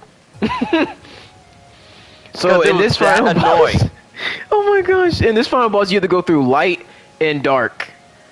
And you have to switch really fast, otherwise you will get shot down. But that's not even the worst part. This thing is just abysmal. There is certain levels and like there's certain different factions or just sequences in this level that you have to just spam. You have to go L1 R1, L1 R1, L1 R1, L1 R1 just to survive. Just to survive. Like this crap right here. And oh my god, I just died. Oh my god. And the thing about Jesus. Oh my gosh. Can I interject here real quick? Go ahead, about this boss? Because I don't want to just massively rant, but watching this boss, it brings back it's PTSD for me. Because oh my god. You saw me go through this. You saw me go through this, and just hear it. I had to take breaks. I had to step away from this game, literally leave, and stop playing and think about what I'm doing, simply because this boss was so undeniably tedious and annoying. Now, oh my god. The reason why this boss is bad is because oh, okay, I saw you died there. Okay, yeah, the reason why this boss is bad is that it sticks you into a boss battle where you are basically stuck doing a mini game that you only experience at least a couple of times in the game. Now, out of every boss you fight in this game, it's always been a Titan battle with Super Sonic. But for some reason that is beyond our knowledge, Sonic Team decided to make the true final boss of the game into a frantic, oversaturated, 2 lives only bullet hell situation. It's like you're playing Galaga and Contra, and it's incredibly annoying. It's not smart, it's not intuitive, it's not a fun gameplay mechanic because the mini games where you have to hack into different things in different stages, that's annoying. And all the dodging that you gotta do, like look at all this oversaturation on the screen. So much is happening and you have to keep track of it. Not to mention when you get towards the later half of this boss's health, it just stops taking damage, and you have to survive its entire monologue. Let me say that again. It gets to a point where it just stops taking damage, and you're just left waiting out its dialogue in order for the end cutscene to happen. And if you die, you gotta start over. There's no checkpoints at this boss. There's no checkpoints at all. Nope. I refuse. I'm not doing this again. Nope. Nope. See, it's very easy to lose track of what you're doing during this boss battle. Now, here's the thing. Once you get past the long survival section of when this boss is going off of its monologue, and you get to the cutscene where you have to do button prompts in order for you to finally deliver the coup de grace. I lost that button prompt twice because the game uses button prompts that are not present in the game at all. You get a lot of button prompts that deal with the square button and R1. Well, actually, it's just square. Square button. And sometimes you have to press it within a ring, and I believe that's how it's been for the vast majority of the bosses in the game. Yep. Now, when you get to this ending cutscene button prompt, it uses a rev meter button prompt that you don't see anywhere else. So mentally, in your mind, you're prepared to hit the button in the middle of a ring. So, for me, I was unprepared, and I hit the button in the wrong spot. And then Sonic ended up face planting into the end, and I lost. And it started me from the very beginning of the boss battle. When I tell you I was livid that I had to go through that super annoying boss right from the beginning, I really contemplated whether or not it was worth it for me to beat the game on hard. But when I found out that, hey, if you refuse to play on hard, then you won't be able to face off against the final boss, and then the game will just end. And I just went like, ah, crap. Okay, I guess I do have. I guess I got to go through with it. So it took a while. I would rather took me fight 5 or 3 hours to beat that thing. It took me a little shorter than you. But needless to say, I would rather fight Rodon again in Bayonetta 3 Yeah. than face off against this boss. Because I have with Rodon, there's a way that you can beat him. I've seen people beat him with Bale and a Poison Rain. I've seen one person beat him in 9 seconds. But with Rodon, there's a way you can beat him. He's not cheap. He's just undeniably strong. But this boss in Sonic Frontiers, the true boss, it's cheap. In the worst type of boss battle, in the worst format I have ever seen in a video game. I would rather fight Millennia all over again without using blood flies than face off against this boss. Yeah. And the crazy thing is, like, there are mini games in this game. And some of them are actually enjoyable. Like, they did a callback to Sonic Pinball, which was freaking awesome. I really enjoyed that. They did a callback to, like, you know, they have like the Galactica games and stuff like that, and those games weren't so bad. But in my head, I would never imagine them to rip that out and put it as a final boss. For me, and personally for me, I was expecting kind of a Sonic Unleashed type of thing, where like you were trying to gain you're fighting a big villain, but you have how like Chip was. He was like a big like rock mech. So I thought that's what they were going to do, and I was actually prepared. I was really excited because I was like, oh wow, we get to like maybe like weaken the end, and then Sage does like a final shot or final hit kind of thing. But no, we went to full Galactica arcade mode, and I'm like, why did you do that? So Sonic Team, Sega, me and Kusho are begging you, and I'm being serious. Do not do that ever again. Do not ever do that again. If Supreme was the final boss, I would just love y'all to leave it at that. Maybe if you do a hard mode and he does get hard and cheap, fine, that's cool, because I can get over that because I'm in a super form. He doesn't take damage, you know, and he's just fighting the final boss. And, you know, you have to basically get, you know, the ring count is your life. So that's cool with me. But don't ever do that final boss ever again. Do not do that again. I've heard a ton, and I agree with the Sonic community. The final boss is the worst part of this game. It is the worst part of this game. That is it. Everything else is objectified and opinionated, but that one thing all of us can come into unison with, the final boss, is complete trash. I do not like it. I like Supreme. I like Knight. I like Wyvern. I thought Wyvern was cool. And I like, what's his name, Giganto? Yeah. I like Giganto and them. So I like all the ancients. Those were cool. But don't ever do that. If you're gonna do a final boss, at least put it in a mode where it's not annoying. Like, just do the same thing you've done with the format of Frontiers with the ancients. Just keep it like that. I would have loved it like that. Fighting in space with Sonic would have been so cool. That would have been a great concept, because that would have been a callback to Sonic Adventure. Because if people don't know, yeah, Sonic can breathe in space when he's in his super form. Now, when he's not in his super form, that's a different story, you know. That's either, well, I don't know, Sonic X, they kind of play with that, because for some odd reason, Shadow can breathe in space. I don't know. That's kind of weird, but, you know, that's neither here or there.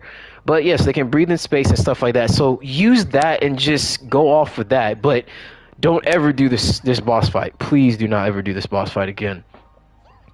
So we already covered combat, traversal, we've covered Supersonic, we've covered the story and everything. The locales are really great too. I won't get too much depth in it, but like I said, me and Kushi's favorite island is this island. Uranus Island is just perfect. I really enjoy it. It's a perfect island where you can just, like, I just feel like running. And that's the thing I love about this game, is it gives me the same feeling of how Spider-Man does when you do traversal. And with this transition, we're getting to like our last bit, which is basically us rambling and maybe calling out future stuff for future games, not specifically for Sonic, but superheroes in general. But yeah, I do enjoy how they do traversal. But where I'm going to get at with this is that I want games to be fun again. And with Sonic, it did not need to be Game of the Year. It did not. I was not expecting it to be Game of the Year. I expected it to be a revolutionary for the Sonic gaming community, and that was just it. Where Sonic was put in a different light, where he was put in a more positive light, and he was actually in a different format of gaming. Putting Sonic in open world should have happened years ago. But I'm glad that it happened now, and I'm glad that me, Kushu, and everybody else got to live to see it.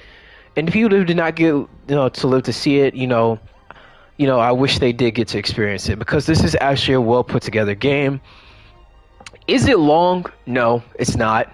No, Is it it's hard not. to Is it hard to 100%? No, it's not, which is great. I think in general this game was not meant to be hard. I think this game was just meant to be an enjoyable experience. To have fun, to laugh, to enjoy, to even feel some heartfelt things, because there is some heartfelt things. There is death in this game.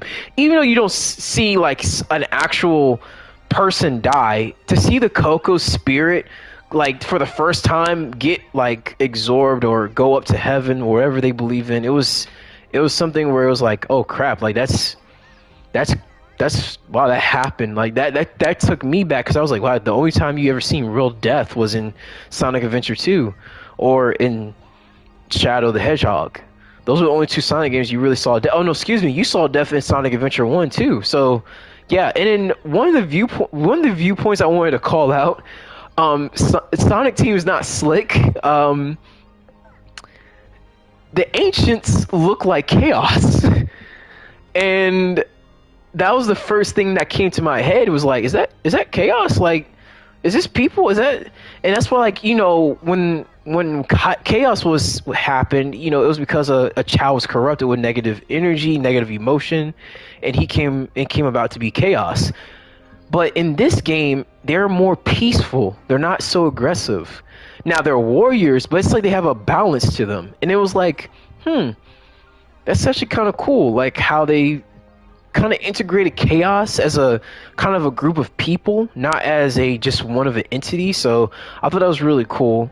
But for the future of gaming and for superhero gaming, I hope this game has motivated a lot of developers in not just necessarily Marvel and DC, but other developers just have fun. Like I said, I'm not expecting Game of the Year. As much as because this game was competing with God of War, so I know a lot of people bought both games, because I know a lot of people that I follow and Kushu follow, they bought both games. So, and both of them have gotten positive reviews. Now, I know people are more critical with Sonic, but a lot of fun, and I think that was the main goal, just to have fun.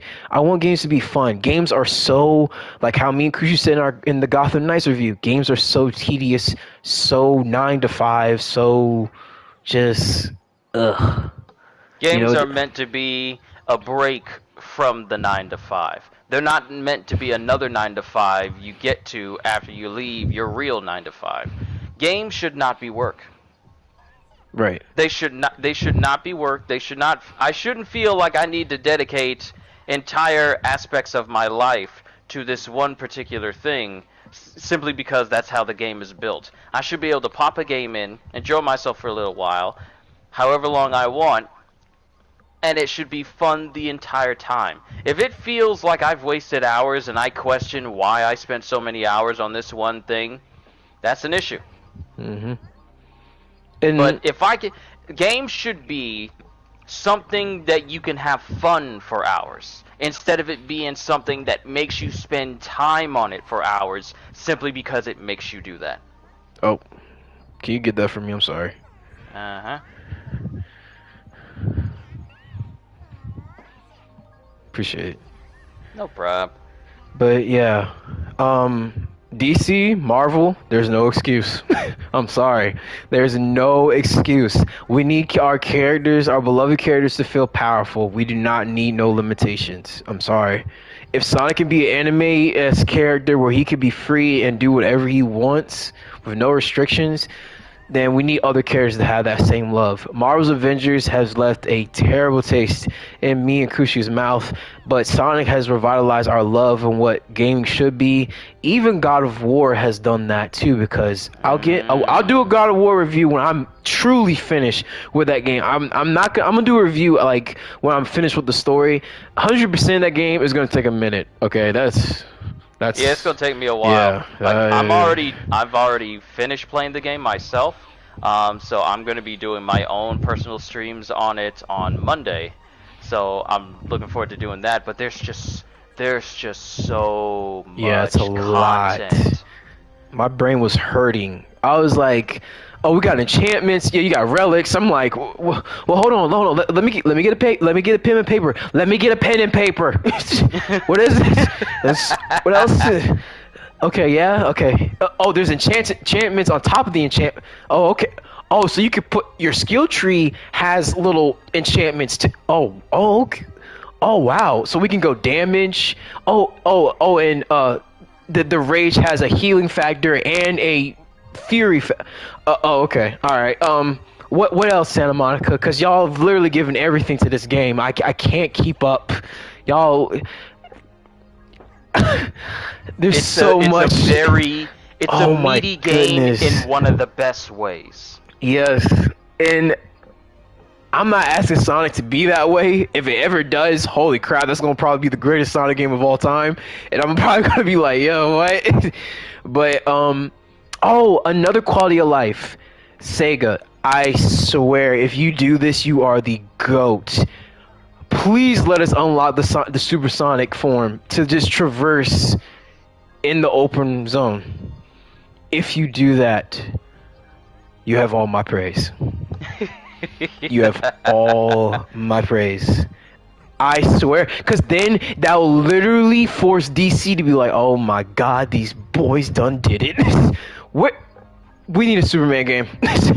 They forced the hand. They bite the hand that feeds them.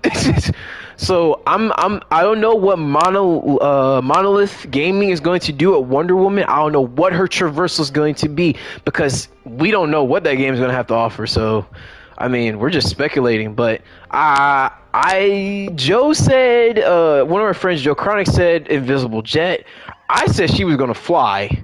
Look, Kushi said she was going to fly. I feel like flying would be a lot more entertaining because it's Wonder Woman. I mean, because there's so many things you can do from.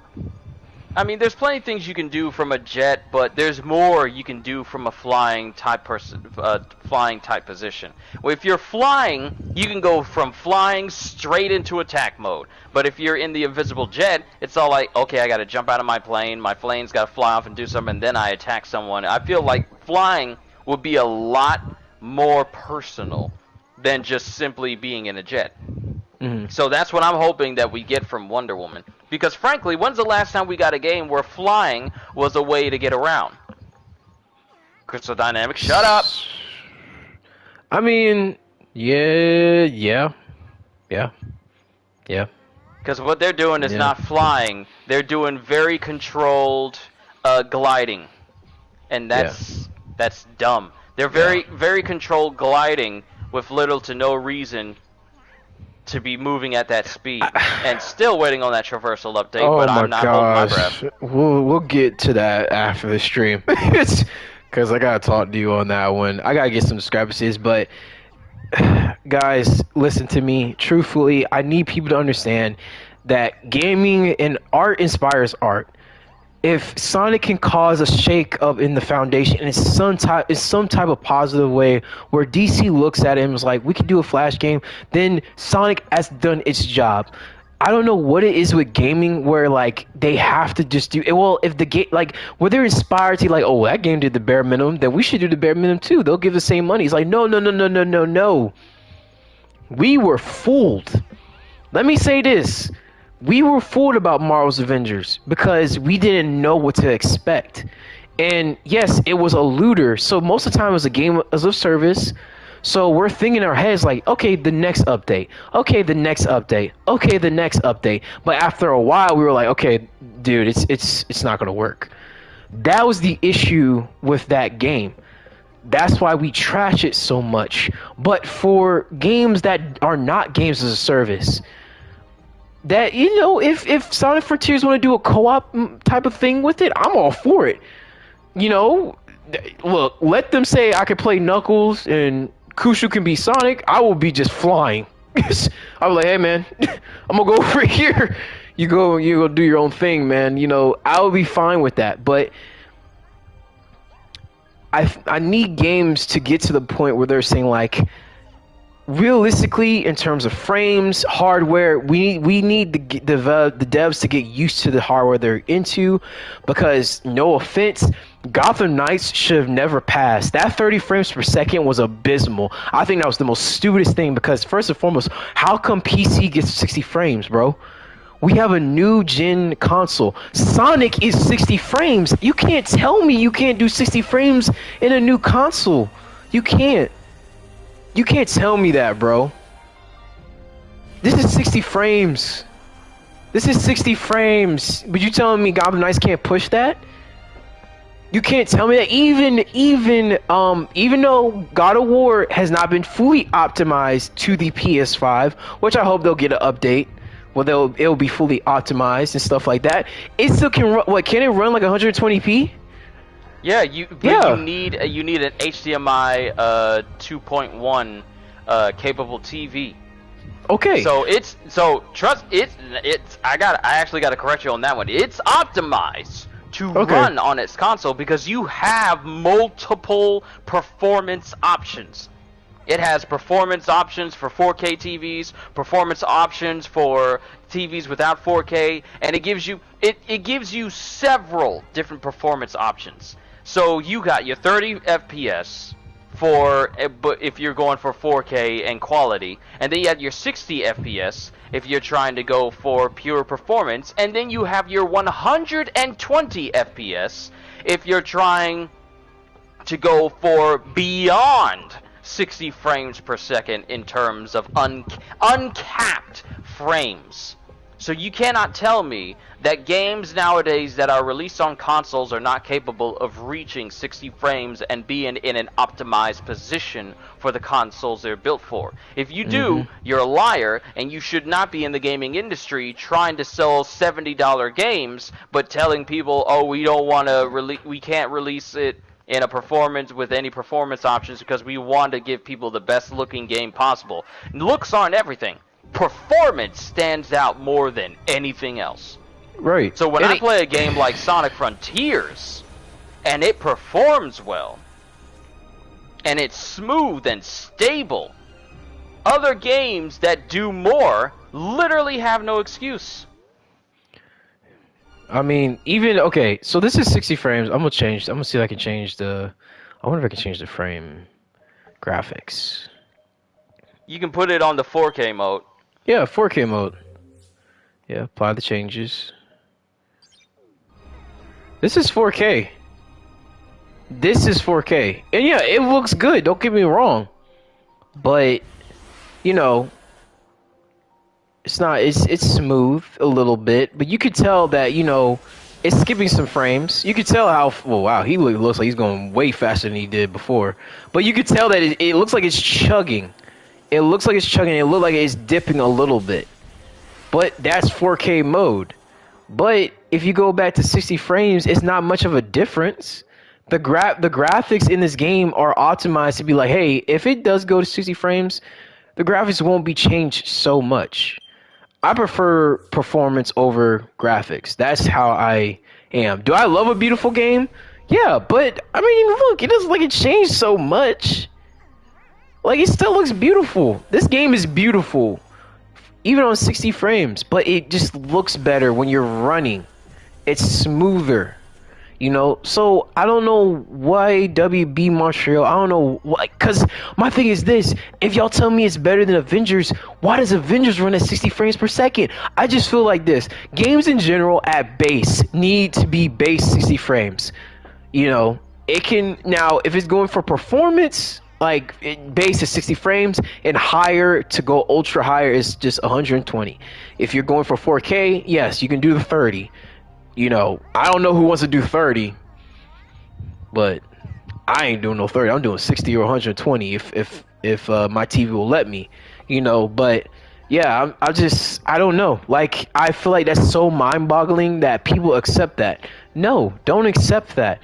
You know, accept the high, you at least expect 60 frames. don't expect, the bare minimum. The bare minimum is what you get with Gotham Knights and Marvel's Avengers is below the bare minimum. Holy crap. But Gotham Knights is bare minimum. Marvel's Avengers is below bare minimum. They can't even get everything. They can't get anything right. So superhero games should not be restricted. I was talking with Kushu. I told Kushu about my fear of Iron Man in EA's hands. I know people are very hyped. I know people are very ready. I am terrified because at the end of the day, it is EA.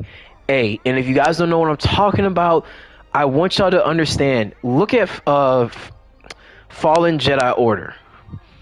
Great game. Nothing necessarily really truly wrong with it. But for me and Kushu, who are Star Wars fans, well, really just Jedi fans, Cal Kestis does not move like a Jedi. Even as a Padawan, Padawans moves fluid and smoothly.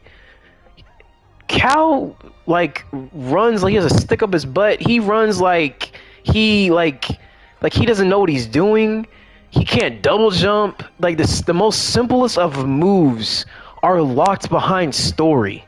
The double jump is the last move for Cal. It's not a force power, it's not a force ability, it's a double jump.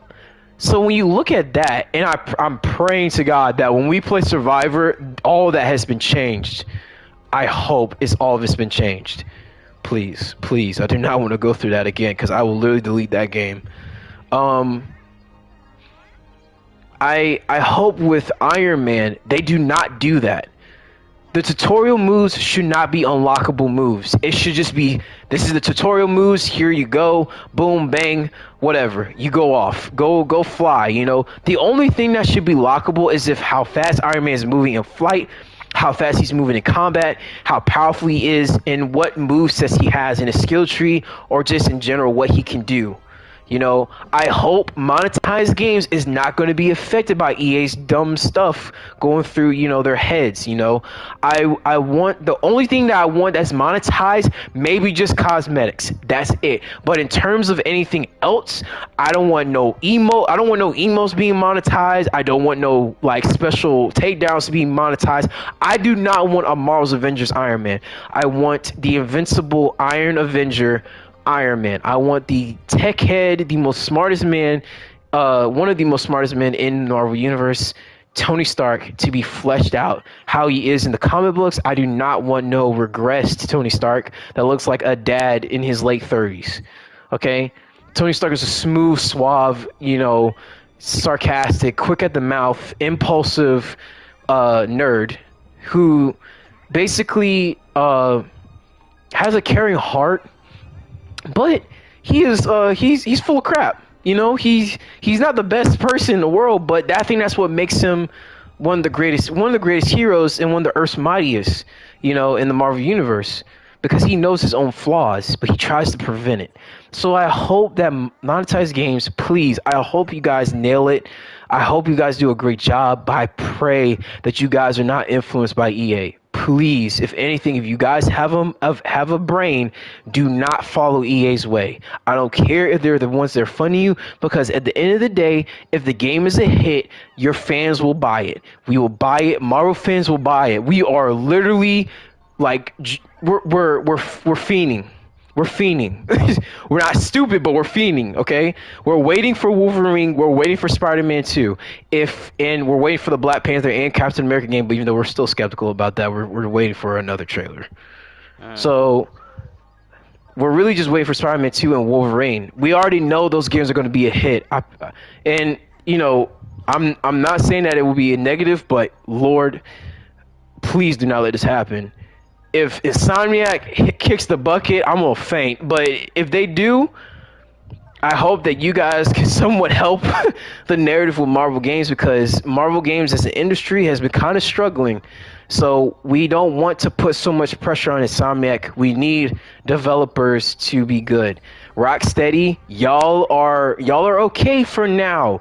We're gonna see what Suicide Squad has to offer. I think it's gonna be a fun game for me, Kushu, and our group of friends. I think we're gonna have a great time. But the future of you guys is what's gonna scare us the most, because we're gonna be cautious because the co-founders are gone. So I hope that y'all can buckle down, and do what Santa Monica's done, because if you guys don't know, Corey Balrog is not a part of he did not develop God of War Ragnarok, but his team, the people he trusted, they've done a phenomenal job. So if it's like that, hallelujah. If it's not like that, don't ever develop a game ever again until y'all get y'all stuff situated, because I will not buy it.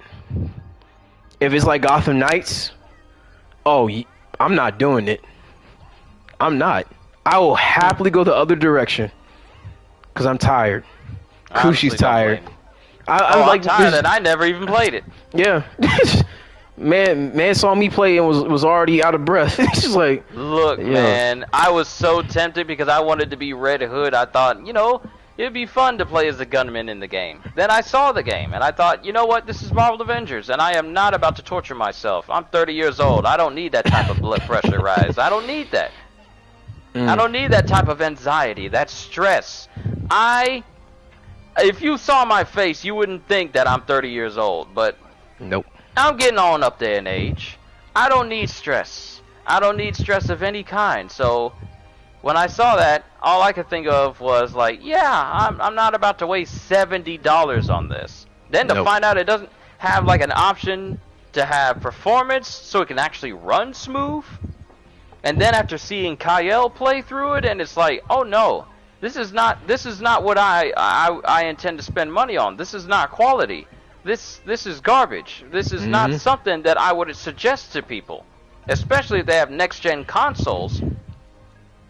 Yeah. So no, I'm not about to. I wasn't intending to go through that, because it was like, after seeing Gagio play through Gotham Knights, I knew for a fact that I was not mentally prepared or up for doing anything. I mean, I like Gagio, I really do. He's a cool dude, but not enough to play Gotham Knights with him. That's just how much I don't want to play it. No. Like you can get somebody else to do that, but it will not be me. One of my friends actually has it, and we're gonna do a session. Yeah. I mean, he's playing as Nightwing, and he said for the most part he's enjoying it. But then again, it's like, that's how it starts. Yeah, that's how it starts. Yeah, that's how it starts. Which, like I said, Gotham Knights. Like I told Kushu, if Marvel's Avengers had some of the stuff that Gotham Knights had, it wouldn't be as bad as we would have expected. One of the main things that I've said about Gotham Knights is that they've done a couple of things right. They got traversal down, so it's not so restricted, which is one of the hugest problems with Marvel's Avengers, is that the traversal feels so bad. Now, I'm not saying that Gotham Knights traversal is revolutionary. It's not Sonic traversal. It's just, it makes things getting to point A to point B less tedious. You got a bat cycle, and they all each have their own ways of traversal. Tim can use a satellite to teleport. Red Hood has a Hulk jump. Batgirl can glide. And Nightwing has a Fortnite glider. So, with that being said, but all of them are able to use the bat cycle. The problem with Marvel's Avengers is that there are people who can fly, there are people who can swing on webs, and then there's Hulk. And then there's Captain America. Then there's Black Widow, even though she can zip line. Let me say this to bring it back to Sonic. What Sonic gets right is the fact that when it comes to traversal, it feels right. You are fast as Sonic. That is what you expect. When you're given this wide open space to run back and forth with, you get that sense of speed, especially when you max it out. There's a sense of You just pretty much ran off the cliff. Okay. Yep. When it comes to Sonic, traversal makes sense. You're fast, and you get even faster as you level it up. And there's tons of games out there that make me question why different companies such as WB Games Montreal and Crystal Dynamics pretty much don't understand that we as players want to be that character in every sense of the word. Sonic Frontiers understands this concept. You are Sonic in every sense of the word, whether you're fighting or whether you're running. You are Sonic, and when you're fighting bosses, you are Sonic plus Super Sonic. So we understand, Sonic Frontiers understands the need to be the very character that everyone wants to be in Sonic. He does exactly what he does as a character. So when I look at other gaming franchises that have characters who are just as powerful, if not more powerful than Sonic, but I see them treated like another run-of-the-mill type of cosplayer character that's weak and slow. When I see people like Thor or the Hulk, and they're treated as if, oh, I gotta hold back at least 90% of my power because it wouldn't make sense for me, a literal god, or me, the strongest one there is, to actually be powerful in this game. And then, before anyone says, like, well, maybe you don't have the right gear for it, it's not about the gear. The whole feel of the character is just pure, it's basic and mundane. If I'm the Hulk, I should feel like the Hulk in every sense of the word. Should I be playing as the Hulk and I get shot in my back and then a Hulk holds his back like, oh, Hulk hurt, who shoot me at back? And he's holding his back as like, muscle spasm, and he's getting knocked around by robots that are half his size. Things that make me not feel like the Hulk. Or if I'm playing as Thor and I throw Mjolnir, which is, you know, able to pretty much body everyone, and I hit a regular man with it, and he just goes like, ugh, and he continues to shoot at me, that's an issue. If I'm playing as Captain America, and whatever I do, such as running or anything like that, doesn't feel like a super soldier, that's an issue. If I'm playing as Kamala Khan, who's able to, you know, do more than just slightly stretch her limbs forward in front of her, because she can do a lot more. If I'm playing as her, why is it when it comes to these types of games, the super part of being a superhero is lost on them? I come back to Sonic Frontiers to keep on topic. Sonic, he's not a hard character to figure out. He's speed. He's the blue blur. Everything that concerns Sonic is about speed. So, Sonic Frontiers gives you that, and allows you to enhance that so you can get an even greater feeling of Sonic speed. Whether he's running through this map, bouncing off bounce pads, or boosting across the ground at high speeds to the point where leaves and petals are being kicked up behind you, and all you see is just the environment just zooming past you because that's how fast you are. That's Sonic, and it makes sense.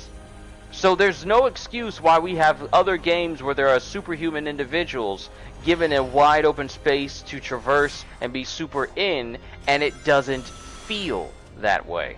It shouldn't take 2 years for you to wonder, like, we really need to get these characters to feel like they do right out of the comics. Why does it take you 2 years to do that? That should have already been in the development process for games. I keep going back to Marvel's Avengers, I'm sorry. But Sonic Frontiers just shows that you can make a character stay true to themselves and not sacrifice them for the sake of limited creativity. Because nothing about Sonic and Sonic Frontiers feels like it's been held back. His speed is where it should be. Him fighting people and him triumphing and him being strong when he's fighting these different enemies, that's where it should be. There's so much more they can add to this game, but Sonic is where he should be as a character for a game like this with the amount of freedom that they give you. So literally, there's no excuse why no other game that gives you a powerful character cannot reach this level of detail. But that's just me. Well, I mean, that is true. And it will always be true. I just, for a lot of people, they're like, yeah, you know, Marvel's Avengers, like, it's a dead horse. Yeah. But the problem is, in the past, it wasn't like that. The past, there were actually fun Marvel games. Now, graphically, were there anything to talk about? No, but fun and mechanical wise, they were revolutionary. Web of Shadows put the combat with Spider-Man into a whole nother different spectrum. Ultimate Destruction showed the proof that Hulk literally is the strongest thing in the Marvel universe. Now, for Thor, the only game that showed his true strength is to this day is Ragnarok. That is the only game.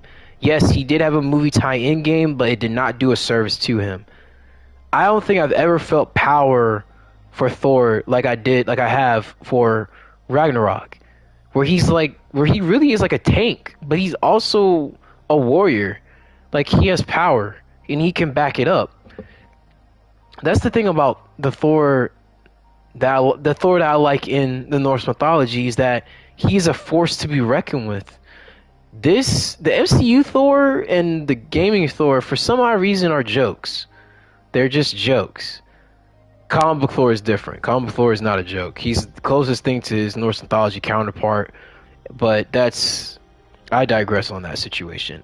What I'm saying is, if you're going to develop a game about superheroes, and especially superheroes with godlike abilities, because in some ways, yes, Sonic has a lot of different names. One of his main cool names is the Keeper of the Light, which is a callback to him being able to use the Chaos symbols as using his super form, which gave him the name Keeper of the Light. So when you got that concept and you achieve it, where he's called the Blue Blur and you actually can play him as the Blue Blur, then there should be no excuse why the God of Thunder should not be shown as the God of Thunder. There shouldn't be no excuse why the Hulk, cannot be Hulk, because literally you're telling me he cannot pick up a car, but he could pick up a piece of concrete like it's nothing. He could rip the ground beneath him, but he can't pick up a car. That's just too hard for him. That is what I'm talking about. Limitations should not hold down these characters. I understand gaming design, character design, everything about the situation. It's hard. I get it. But I would rather you take your time than to rush a product. Take your time. I'm patient. I really am. I am patient.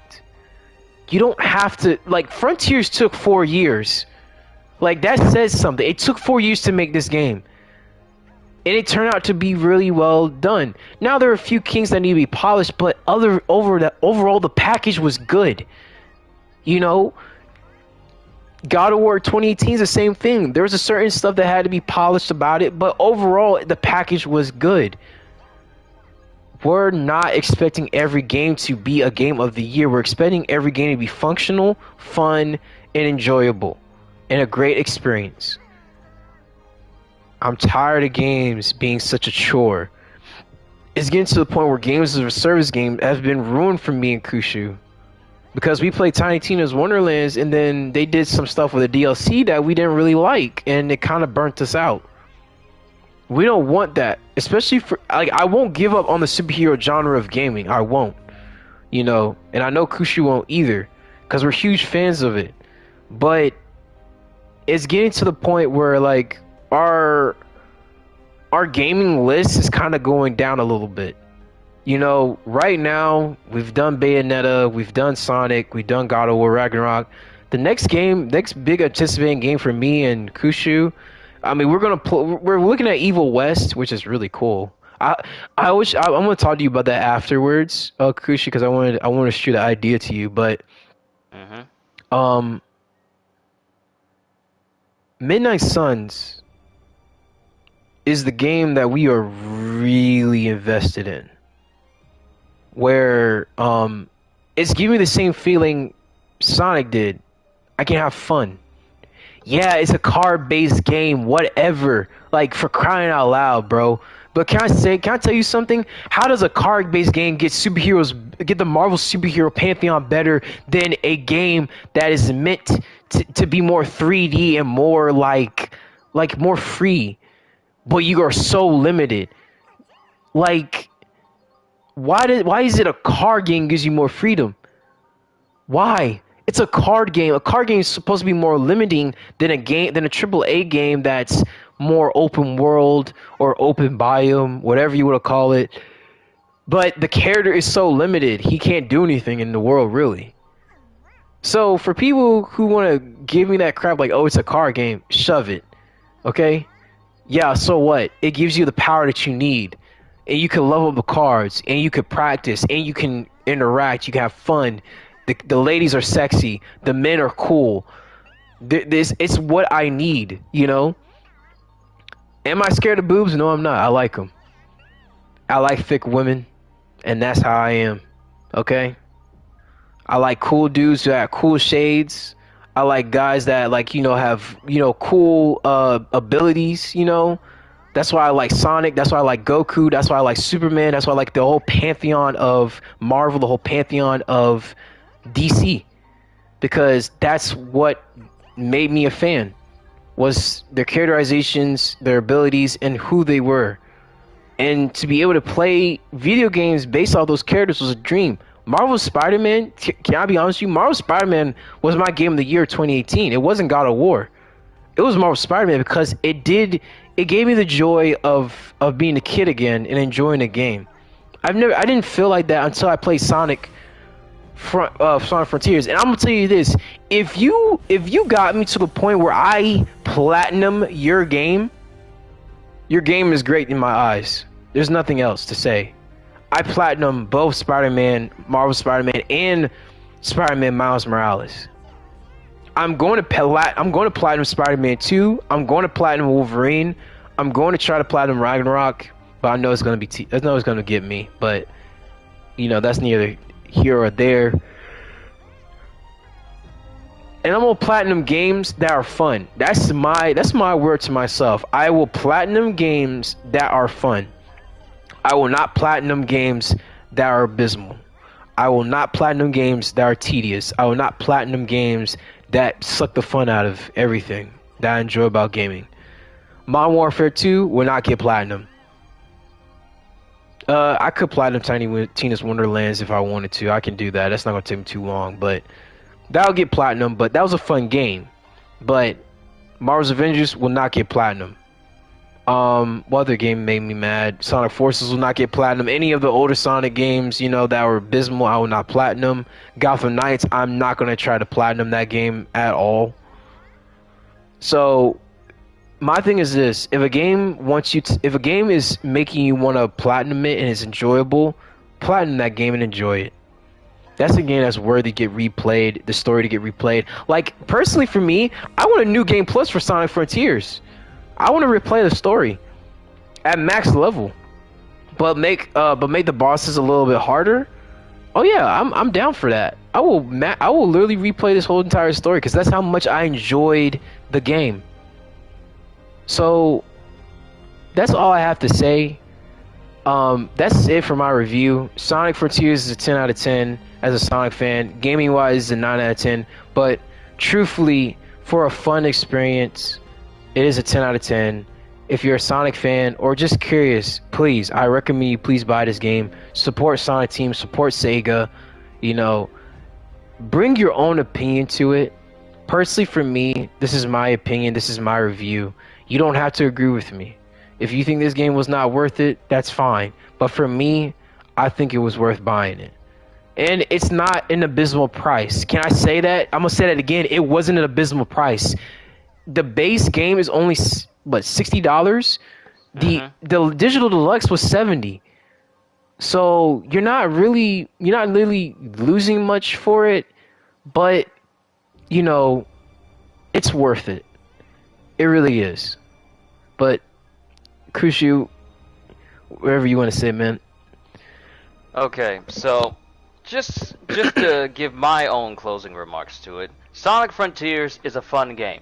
That should be first and foremost if people are wondering about it. Fun games are what people should be investing time in. Fun games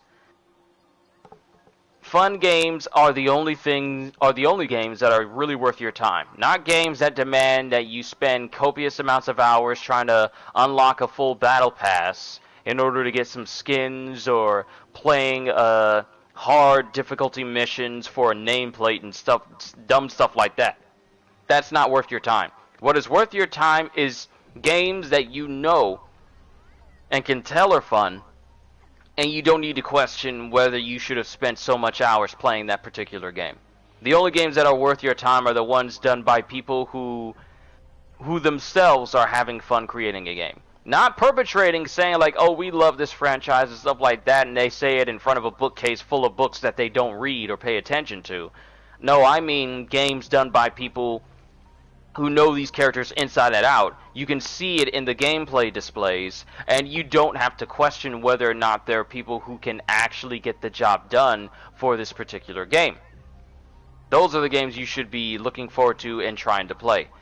Games that are fun from the jump. No excuses.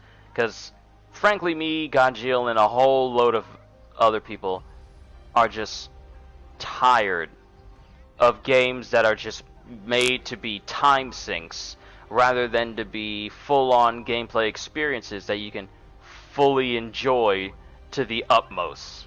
I'm tired of it. I'm frankly tired of it. Now, Sonic Frontiers is not that game. It's fun.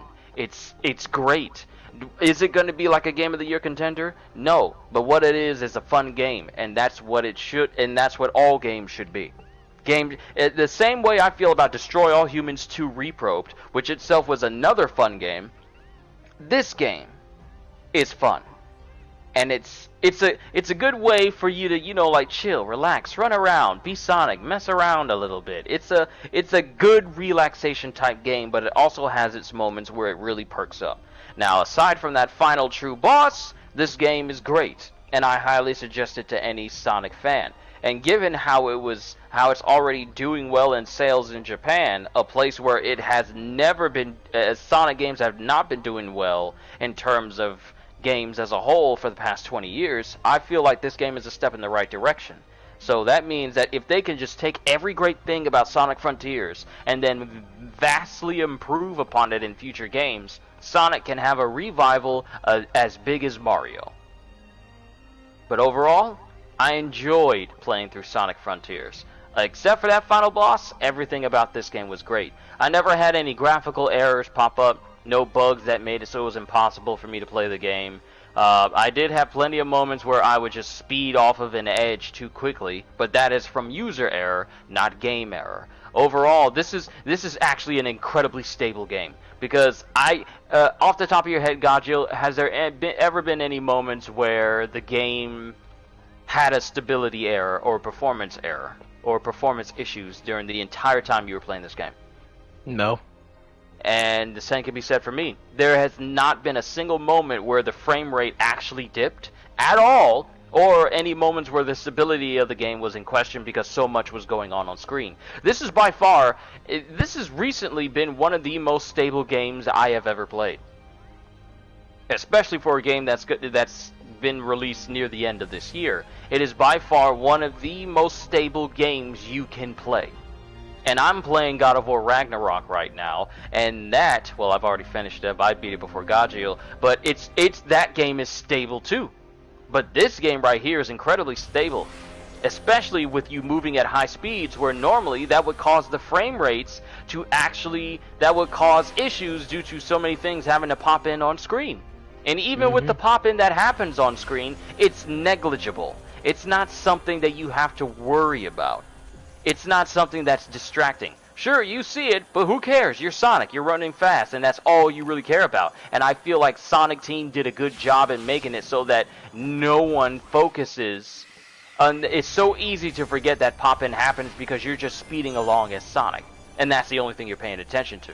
And I feel like that's the whole purpose of Sonic Team doing it this way. Because sure, you see all these platforms popping up on screen. Does that bother you? No, it does not. Because you don't care. Because all you care about is seeing Sonic run fast. Or if you're playing it, all you care about is Sonic running fast. That's where your focus is. So by far, Sonic Frontiers is a very, very stable game, and it's Mm-hmm. fun. It's fun and stable. Those are the two things I look for in video games. It's fun and it's stable and it performs well. I did say 2, but I added 3. Fun, it's stable, and the performance on it is top notch. That's the only thing I look for in games. Anything else is just an added caveat, and that's all that matters. That's it that's it for my opinion on the game as a whole. I want more games done with the attention to detail and a sense of freedom and fun like Sonic Frontiers has done for us. That's what I want. Mm-hmm. But yeah, I will say this: if y'all ever get a chance, go fishing. When I tell you this is the most peaceful thing in the world, Mm-hmm. it's just chill, man. Just chilling. It's nice, you know, catching a fish. Oh wow, that's a big one. Okay, cool. What is it? Oh, it's an alligator. Yeah, you catch random things in this game. Sonic's so strong he can literally pull an alligator from the pond. It's crazy. But yeah, Big, as you can see throughout the list of things you can get from Big, it's yeah, it's cool. And then you got the barbecue spit, you know, you can roast, you know. I'm not really a master at this, so yeah, I'm not a master at this, but that's another thing you can do. You can grill, which also give you tokens. There's just so much freedom, so many ways to get things, and I think as for a game that's accessible and not tedious, it's great. It's really great. I think it did an excellent job. But that's my review, guys. I'm gonna call it. I will be continuing God of War Ragnarok. Hopefully I'll get back on it tomorrow.